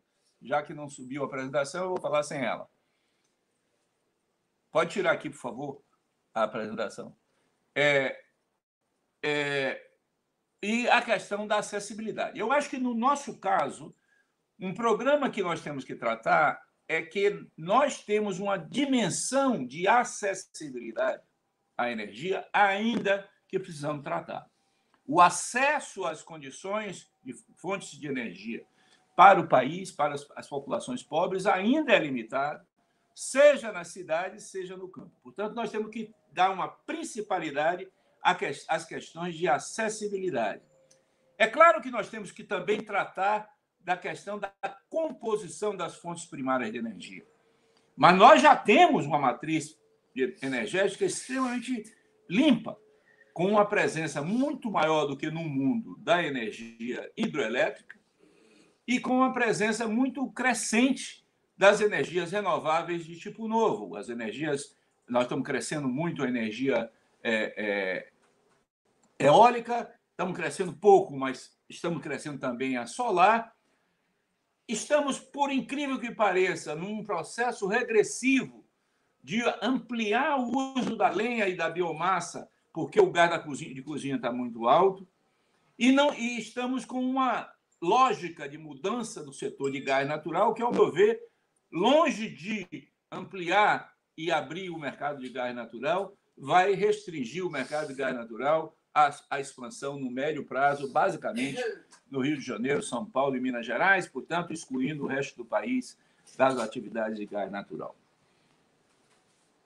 A transição ecológica, portanto, para nós deve ser uma transição ecológica que tenha uma forma sustentável de acesso às novas fontes de energia, portanto, tem que combinar as várias fontes de energia de tal maneira que nós tenhamos a maior possibilidade de ampliar o acesso às populações mais carentes. E, de outro lado, nós temos que ter uma presença crescente e mais importante do Estado, e não uma redução do papel do Estado. Quer dizer, evidentemente que as experiências internacionais estão em várias direções e há vários tipos de tratamento da regulação internacional, mas, na questão energética, a maioria das nações do mundo tratam a questão energética como uma questão de segurança nacional e, portanto, o Estado trata a questão de oferta de energia e de acesso da energia como um elemento fundamental da segurança nacional, portanto, como uma questão do Estado Nacional. Um terceiro elemento importante é que nós temos uma riqueza enorme de fontes fósseis. Quer dizer, nós temos a enorme riqueza do pré-sal brasileiro. E nós temos que pensar o pré-sal brasileiro como uma fonte de transformação de nossa sociedade, seja a transformação das fontes de financiamento de nossa sociedade, seja, inclusive, induzindo e estimulando a expansão das outras fontes primárias de energia. Portanto, nós temos que ter uma combinação de expansão de fontes renováveis com a exploração das nossas fontes fósseis, porque nós temos uma gigantesca reserva, que é talvez a maior reserva de novos barris do mundo depois da descoberta do pré-sal. Então, portanto, em termos de diretrizes para um modelo energético, eu acho que nós temos que ter a retomada do controle público, interrompendo as privatizações.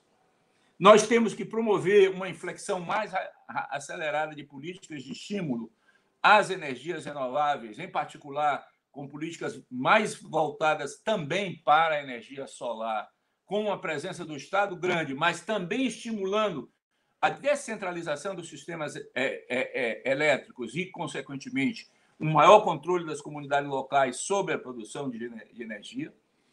Nós temos que ter uma forte ênfase na expansão das redes de transmissão, de tal maneira que aumente a integração dos nossos sistemas energéticos.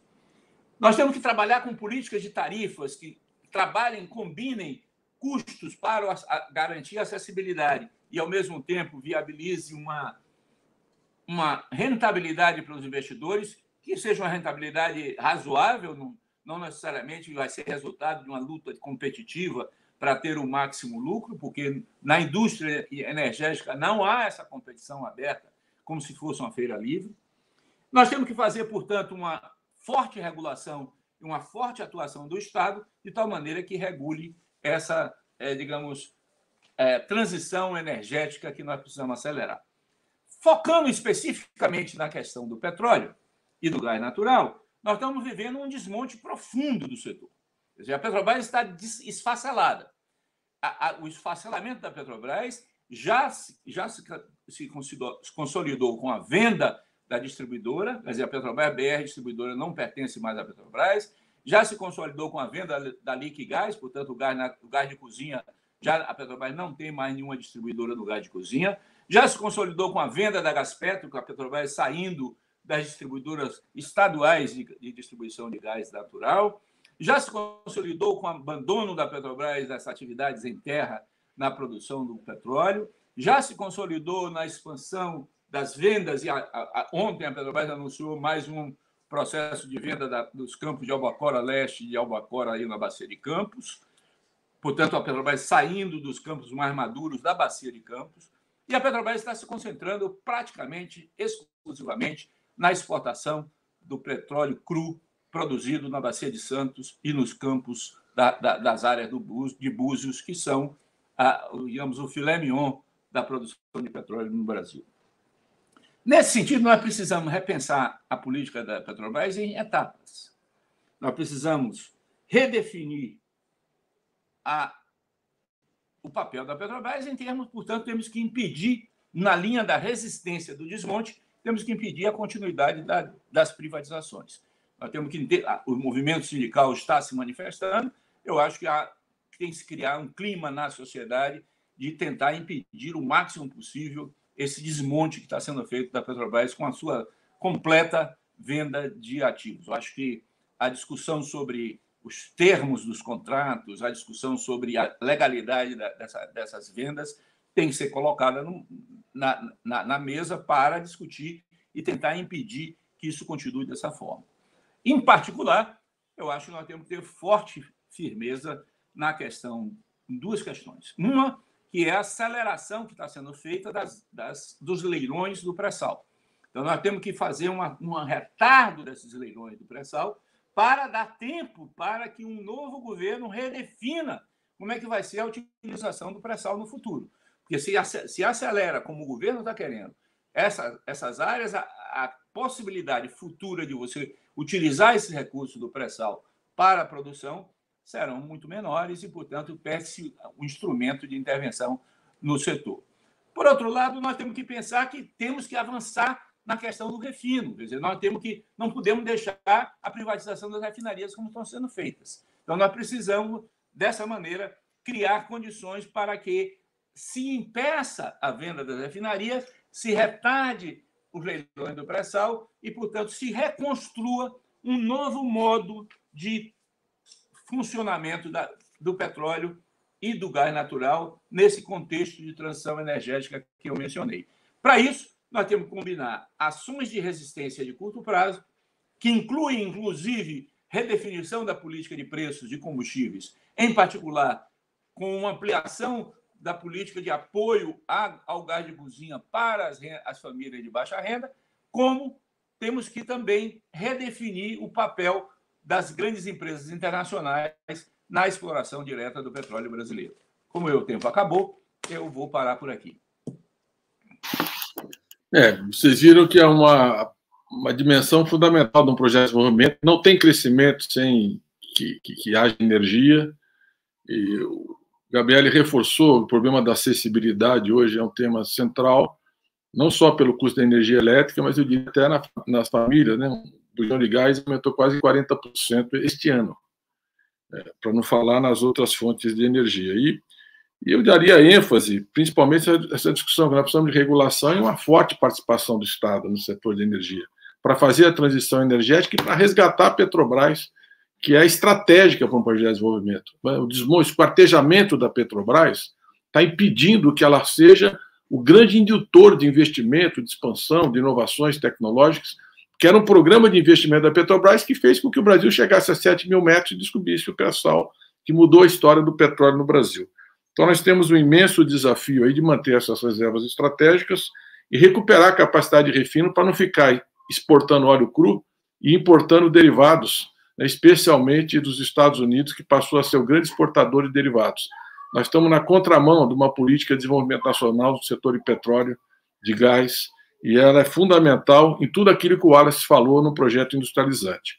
Nós vamos ter agora Soberania Nacional, um projeto de desenvolvimento, o professor Paulo Nogueira Batista, que foi ex-diretor da FMI por 7 anos, ex-diretor e presidente dos BRICS, do Banco dos BRICS de 2015 a 2017, tem uma larga experiência internacional, inclusive porque é filho de diplomata, viveu isso com muita intensidade, e apesar que a conexão dele anda meia precária ali, e nós estávamos num grande esforço aí de ampliar a banda larga, de dar melhor acesso à internet. O governo acabou de vetar, Paulo Nogueira.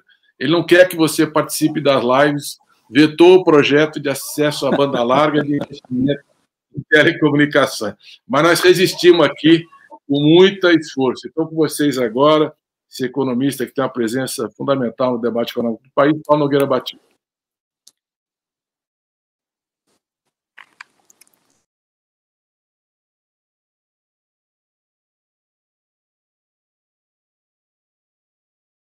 O Paulo está com uma dificuldade grande ali na conexão.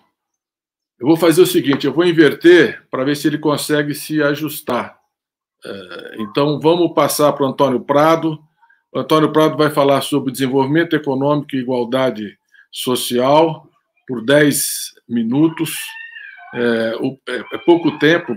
Voltou? Paulo, você consegue entrar? Senão eu passo para o Prado aqui. Consegue? Vamos lá. Então vamos ouvir Paulo Nogueira Batista sobre soberania nacional e um projeto. Bem, obrigado. Eu queria, em primeiro lugar, agradecer à Fundação Perseu Abramo e ao PT pelo convite para vir aqui falar desse tema tão importante, soberania e projeto nacional de desenvolvimento. É um tema vasto, eu vou procurar ficar dentro do limite de tempo. Se eu me exceder, por favor, avisem. Eu queria dizer que desde o início da reunião que a minha conexão está caindo repetidamente. Eu espero que não aconteça isso agora, mas vamos em frente. Antes de entrar no tema, eu queria também fazer uma ressalva. Eu tenho participado apenas ocasionalmente das discussões do núcleo de economia, de economistas do PT, então o que eu vou dizer aqui é uma avaliação pessoal que não deve ser necessariamente tomada como uma expressão do ponto de vista da Fundação Perseu Abramo e do PT, né? Mas eu creio que há uma proximidade entre o que eu tenho escrito e dito e o que os economistas do partido também têm defendido. Esse tema do Projeto Nacional de Desenvolvimento e da Soberania é um tema fundamental sempre, mas especialmente agora, quando o nosso país está sendo submetido a um projeto antinacional de subdesenvolvimento. Está em curso uma verdadeira destruição da soberania brasileira. É um momento singular, de extrema gravidade, e singular em vários sentidos. A questão do nacionalismo, por exemplo, é uma questão central, mas que na América Latina e no Brasil, diferentemente do que ocorre em outras regiões do planeta, o nacionalismo esteve sempre mais associado à esquerda. Não é? Na Europa, por exemplo, não é assim. Não é?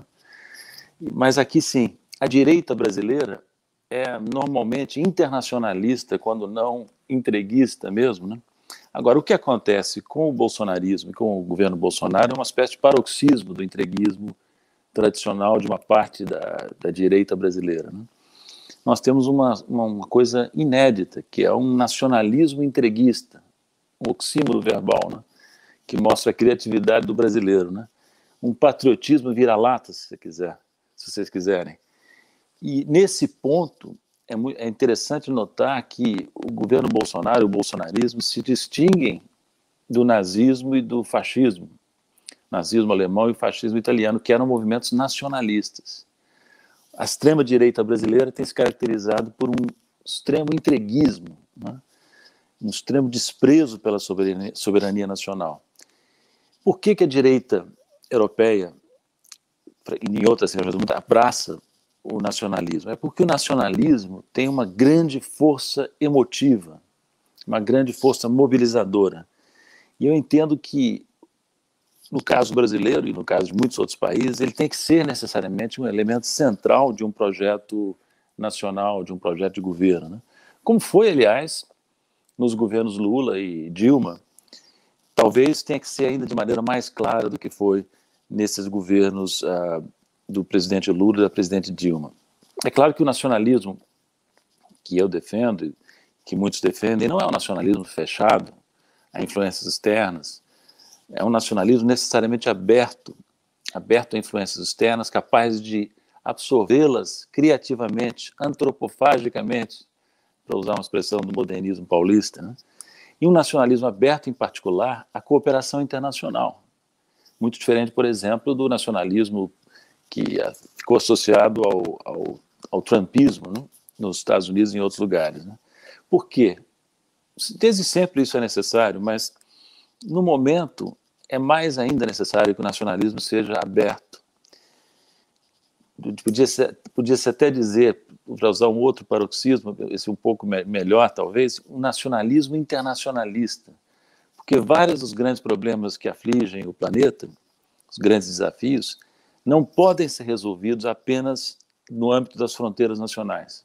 Eu me refiro muito especialmente à questão climática e à questão da pandemia, que atingiu a grande parte do planeta com muita força em 2020 e 2021. Né? Mas é um tema, o tema do projeto nacional é um tema também econômico, né? No sentido tradicional. Por exemplo, nós precisamos de uma macroeconomia do desenvolvimento nacional. Né? E precisamos de uma macroeconomia que promova, que tenha como cerne, que tenha como objetivo central a promoção permanente do crescimento econômico, né? Do desenvolvimento econômico. E, como diz o Guilherme, num modelo socioambiental, um crescimento que privilegia a inclusão social, a distribuição de renda, e um crescimento que privilegia o cuidado com o meio ambiente, com a natureza, o crescimento verde. Né? O que significa uma macroeconomia do desenvolvimento nacional? Bom, várias coisas, não tenho muito tempo para falar aqui, vou tentar ser bem sintético. Significa, por exemplo, que na condução das finanças públicas é muito importante evitar que o Estado Nacional dependa exageradamente dos mercados financeiros, especialmente dos mercados financeiros internacionais. Deve haver uma administração cuidadosa da dívida, ela deve ser, sobretudo, interna, sobretudo em moeda nacional, e deve-se evitar o endividamento do Estado em moeda estrangeira ou com credores internacionais, porque isso cria uma relação de dependência e que acaba colocando o Estado Nacional à mercê das chantagens do chamado mercado financeiro, do capital financeiro, nacional e, sobretudo, internacional, e, em última análise, incapaz de conduzir o desenvolvimento. Né? Outra coisa importante, é preciso entender que a moeda é um atributo essencial, a moeda nacional é um atributo essencial da soberania nacional. Então, cabe à macroeconomia do desenvolvimento nacional cuidar cuidadosamente do controle da inflação, preservar o valor da moeda nacional em termos de um índice de preços internos. Né? E, para dar outro exemplo, é fundamental, nós aprendemos isso, acho que não esquecemos, nos anos 90 e no início desse século, é preciso manter a economia protegida no setor externo. Isso significa ter déficits em transações correntes ajustados para excluir efeitos cíclicos muito moderados, pouca dependência em relação ao capital externo. Significa manter um regime de câmbio flutuante administrado com intervenções do Banco Central, seja no mercado à vista, seja com derivativos. Significa também manter reservas internacionais muito elevadas. Nós temos reservas significativas, talvez precisássemos, inclusive, ampliá-las. Né? As reservas que nós temos hoje são herança, como vocês sabem, do que aconteceu, da acumulação de reservas feita no governo Lula e no governo Dilma, né? E essas reservas são fundamentais para proteger a soberania nacional. Né? É preciso também voltar a administrar a conta de capitais do balanço de pagamentos. Isso é uma tarefa difícil, porque o Brasil, desde o tempo de Collor e Fernando Henrique Cardoso, abriu prematuramente a sua conta de capitais, quer fazer ainda mais, agora com o projeto de lei que está perante o Senado, de liberalização do mercado cambial. Nós temos que, ao contrário, retomar a possibilidade de fazer controles seletivos, cuidadosos dos movimentos de capitais. Tudo isso para preservar a soberania nacional e manter a independência de decisão. Né? Agora, é claro que nós temos que reconhecer que a questão nacional, a questão da soberania nacional transcende muito a questão econômica. É uma questão cultural, é uma questão também de política externa independente, o Brasil precisa ser o centro de um polo com seus vizinhos, um centro de um polo independente no mundo multipolar. O Brasil tem espaço para isso, tem dimensão para isso. Nós somos, apesar da crise dos anos recentes, a 9ª economia do mundo. Quando o presidente Lula terminou o seu mandato, nós éramos a 7ª economia do mundo, em termos de PIB calculado por critério de paridade de poder de compra.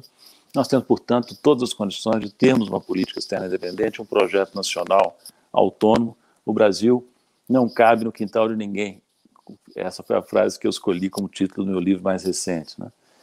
E achei muito interessante um comentário que o ex-presidente Lula fez recentemente, falando com a CNN, dirigiu ao seu presidente americano, depois falando com o Le Monde, dirigiu ao seu presidente francês, indicando que o G20 deve atuar. O G20 deve atuar concentradamente na questão das vacinas, né?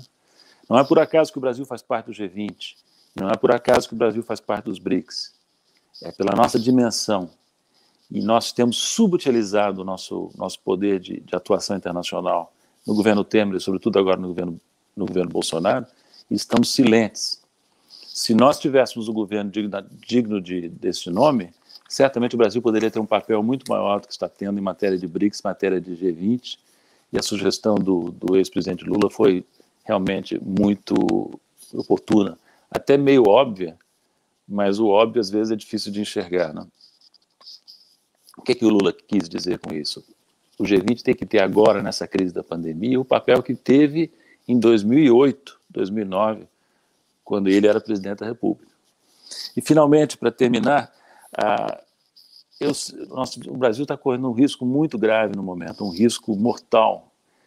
Já era possível perceber isso em 2018, depois da eleição, no primeiro ano do governo Bolsonaro, em 2019, mas tudo se agravou muito com a pandemia.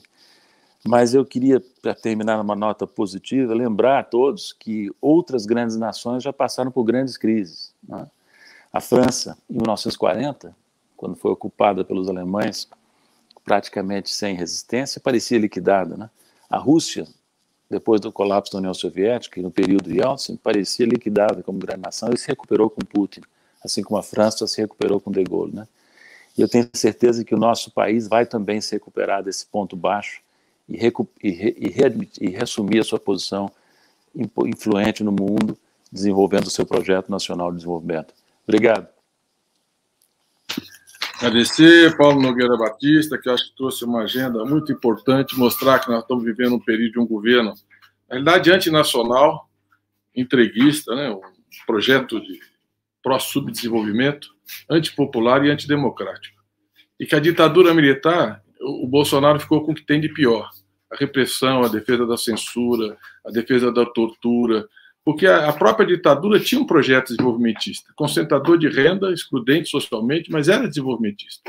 Ele abdicou, abraçou o neoliberalismo, entregou a política econômica para o posto de Ipiranga, e nós estamos vivendo essa tragédia econômica que não tem precedentes. E lembrar também que é isso, o movimento bolsonarista tem uma dimensão fascista. A forma de atuação, as atuações, as tentativas, proto-fascista. Mas o nazismo e o fascismo nasceram com uma visão de projeto nacional. A saída do Tratado de Versalhes foi um grande investimento na indústria bélica, de renascimento da Alemanha, de buscar um lugar ao sol, depois da hiperinflação. E principalmente a discussão da macroeconomia. Só um ponto que eu queria lembrar. O G20 foi uma criação, uma iniciativa do governo Lula. E o Guido era ministro da Fazenda, foi quando a gente assumiu a presidência e foi proposto o G20. E os BRICS também uma iniciativa do governo Lula, quando o Celso Amorim pegou uma sigla, que era uma sigla do mercado financeiro, e buscou articulação primeiro com Rússia, Índia e China, e depois incluiu a África do Sul, porque a África estava fora. Então foram dois movimentos estratégicos de política externa que nasceram por iniciativa do presidente Lula nos nossos governos. E agora, para encerrar esse período da manhã, nós vamos ter o desenvolvimento econômico e a igualdade social com o Antônio Prado, formado também com doutorado pela Unicamp. Ele foi ex-secretário executivo adjunto da CEPAL. Vocês podem ver que ele é muito mais velho do que eu, mas nós fizemos a faculdade juntos lá na economia no início dos anos 70. Então, é um prazer estar com você aqui, Prado. Só vou dar um informe a vocês, que é o seguinte: nós tomamos uma decisão, consultando aqui o pessoal da mesa da tarde, o próprio Guido, que abre a mesa do período da tarde.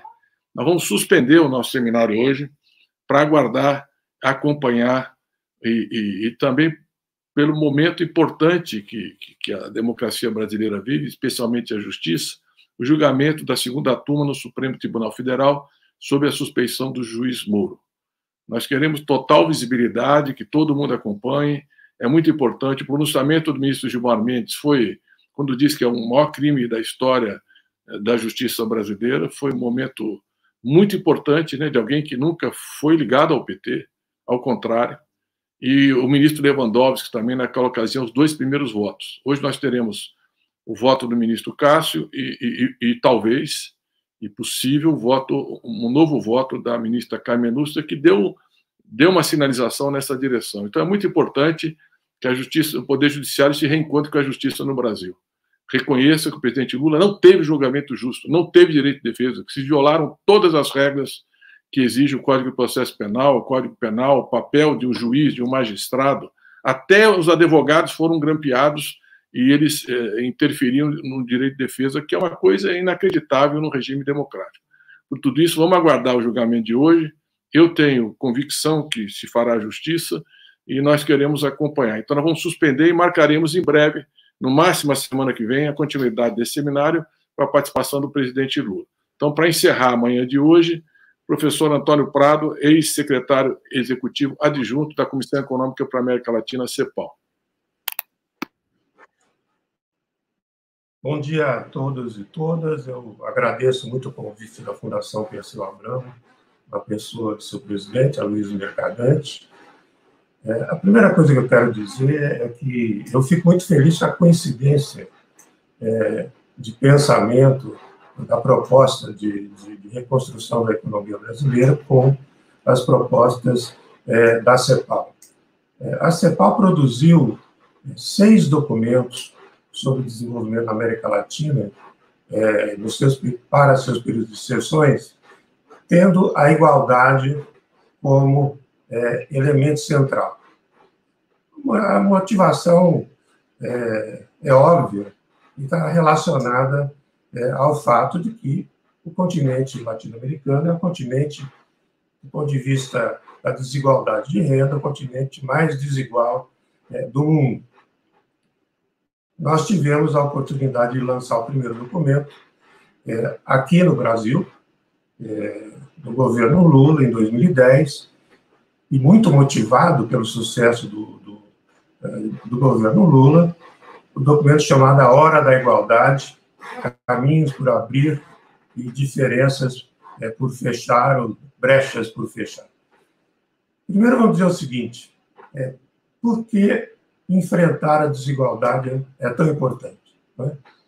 A primeira razão é uma razão da dimensão moral, porque nós sabemos que desigualdade causa sofrimento humano. Está ligada, na América Latina, à pobreza, está ligada à fome. Portanto, é um imperativo moral enfrentar a desigualdade. Também é uma questão importante na dimensão social, porque é um fator de exclusão e de tensão social. Quanto maior a desigualdade, maior é a violência, né? Maior é a frustração. Então, essa é uma outra dimensão significativa. A dimensão política, que foi tratada agora pelo Paulo Nogueira Batista, né? Porque não se constrói nações com desigualdades profundas.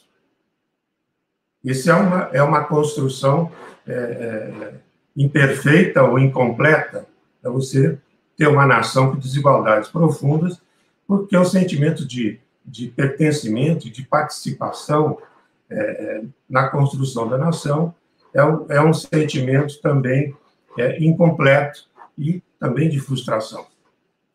A dimensão econômica, porque a desigualdade é disfuncional ao desenvolvimento sustentável. Nós sabemos que existe uma ligação muito grande entre produtividade e desigualdade no sentido inverso, na medida em que o índice de Gini, isso é feito com base no índice de Gini, o índice de Gini, quanto maior, maior a desigualdade. Então, nós sabemos que quanto maior a produtividade, menor é a desigualdade. Quanto maior o investimento, menor é a desigualdade. E a desigualdade garante também a eficiência keynesiana, que é a expansão da demanda, a igualdade, na verdade, a eficiência keynesiana, que é o crescimento da demanda agregada. Quando nós falamos aqui de desigualdade, eu estou centrando principalmente na desigualdade de renda, mas também a CEPAL, e aqui eu já ouvi as propostas dos outros companheiros, né, tem que ser considerada a desigualdade de renda e de propriedade, a desigualdade territorial, a de gênero, a de raça, a de ciclo de vida, os vários momentos da vida das pessoas, e a desigualdade de voz, ou seja, de capacidade de participar na vida política dos países. Como a CEPAL aborda a questão das causas da desigualdade? A primeira é clássica, e é a heterogeneidade estrutural, que está relacionada às brechas de produtividade inter e intrasetorial. Isso já implica em desigualdade muito grande dentro das próprias economias. Também as causas institucionais, né? Nós temos instituições que são fracas e temos democracias instáveis. É só ver a quantidade de golpes que já tivemos na América Latina e também de tentativas de golpe. A última que nós vimos foi na Bolívia, que acabou sendo vencida pelo voto democrático, e os golpistas estão sendo punidos. É coisa que no Brasil, até hoje, não houve punição de golpistas, né? A outra causa é econômica. O Nogueira Batista estava falando sobre essa questão, que está muito ligada à questão da moeda também, e a nossa vulnerabilidade externa é recorrente. E a última dimensão é a dimensão social, que é a chamada cultura de privilégio. Quer dizer, as elites negam que as classes populares possam ser portadoras de direito. Essa cultura de privilégio é muito profunda na América Latina e particularmente no Brasil. Nós recentemente vimos aí várias expressões dessa cultura de privilégio na questão dos fura-filas da vacinação, no recente perdão da dívida das igrejas e assim por diante, né? Agora vamos tratar um pouco da questão mais conjuntural, né? Do ponto de vista da questão conjuntural, nós temos 3 crises, e a Esther já abordou isso, que estão convivendo ao mesmo tempo. A crise econômica, que é de baixo crescimento, de instabilidade, de incertezas crescentes nas economias, a crise social, que é o aumento das desigualdades e da pobreza, e também das tensões sociais, e a crise da mudança climática, né? A essas crises se adiciona a crise da Covid-19. Teve um impacto profundo, mas, infelizmente, a Covid-19 é mais uma crise relacionada a epidemias recorrentes que estão relacionadas à degradação do meio ambiente.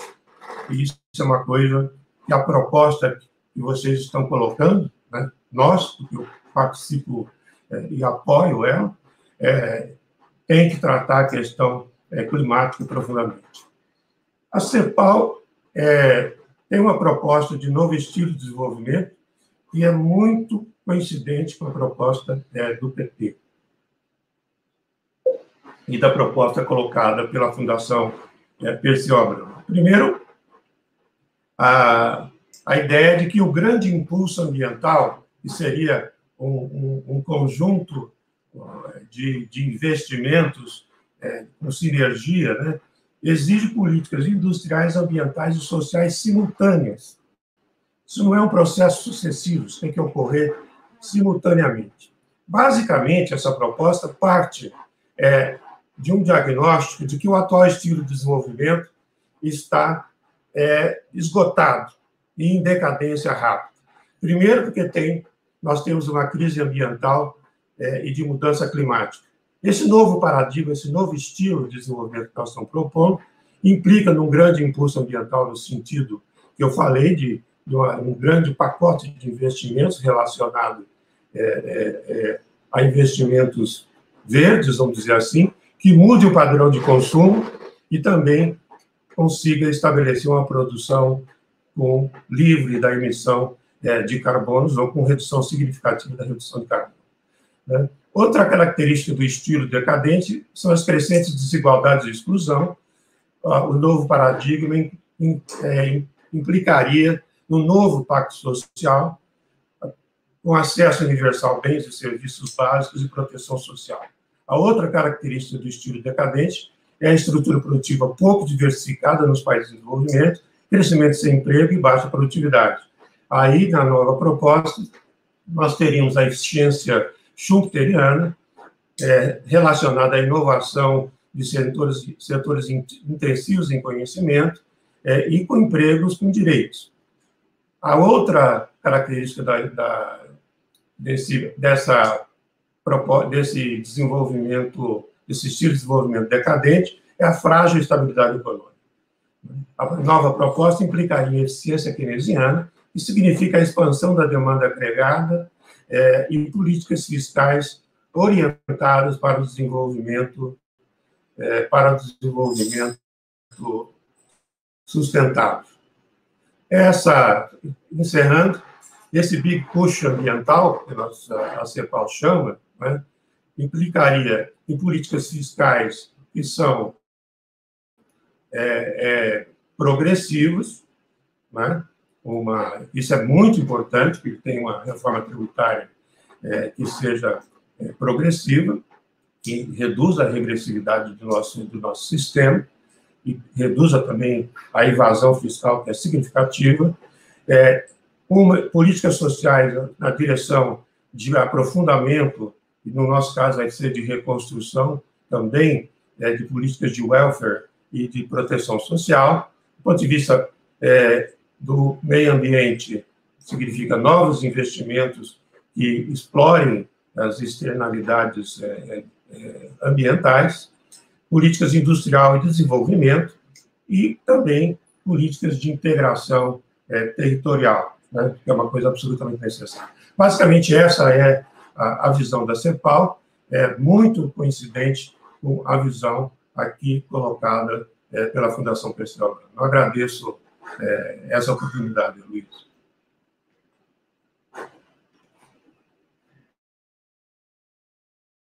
Muito obrigado, Antônio Prado. Nós concluímos a primeira parte do nosso seminário.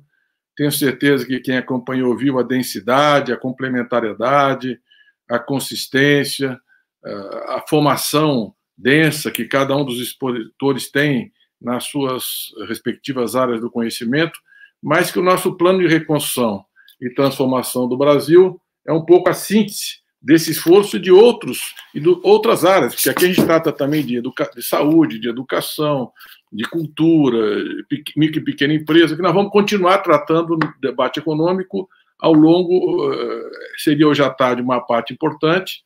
Ontem nós tivemos um seminário da juventude, do NAPS, do Núcleo de Acompanhamento Público da Juventude, e da igualdade racial sobre lei de cotas, onde tivemos 2 seminários. Hoje era esse de economia. Mas nós vamos suspender no período da tarde, primeiro em respeito a esse julgamento da segunda turma, que estamos há muito tempo aguardando. A Vaza Jato trouxe informações reveladoras da forma como o presidente Lula foi perseguido, inquestionáveis, e nós esperamos justiça. Em segundo, em respeito ao Supremo, porque nós temos que dar um voto de confiança. Foi importante a decisão do ministro Fachin e hoje pode ser ainda mais decisiva para o resgate da justiça e para dizer para o país, para todo e qualquer cidadão, que qualquer um tem que ter um julgamento justo.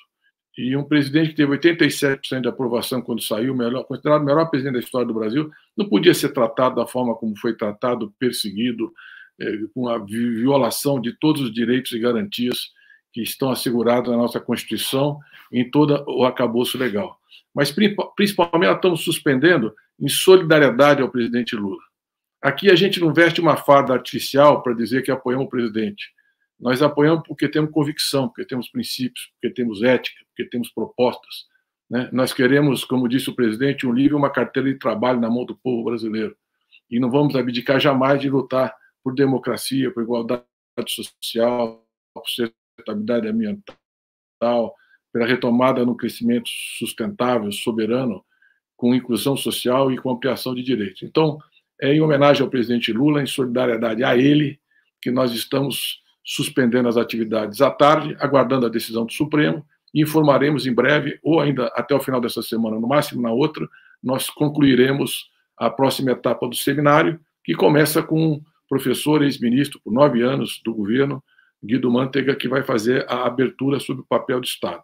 E depois, na segunda parte do seminário, a abertura é feita por Nelson Barbosa, também teve 13 anos no nosso governo, foi secretário executivo e ministro da Fazenda. Então, boa tarde a vocês, um bom almoço e Lula livre. Muito obrigado.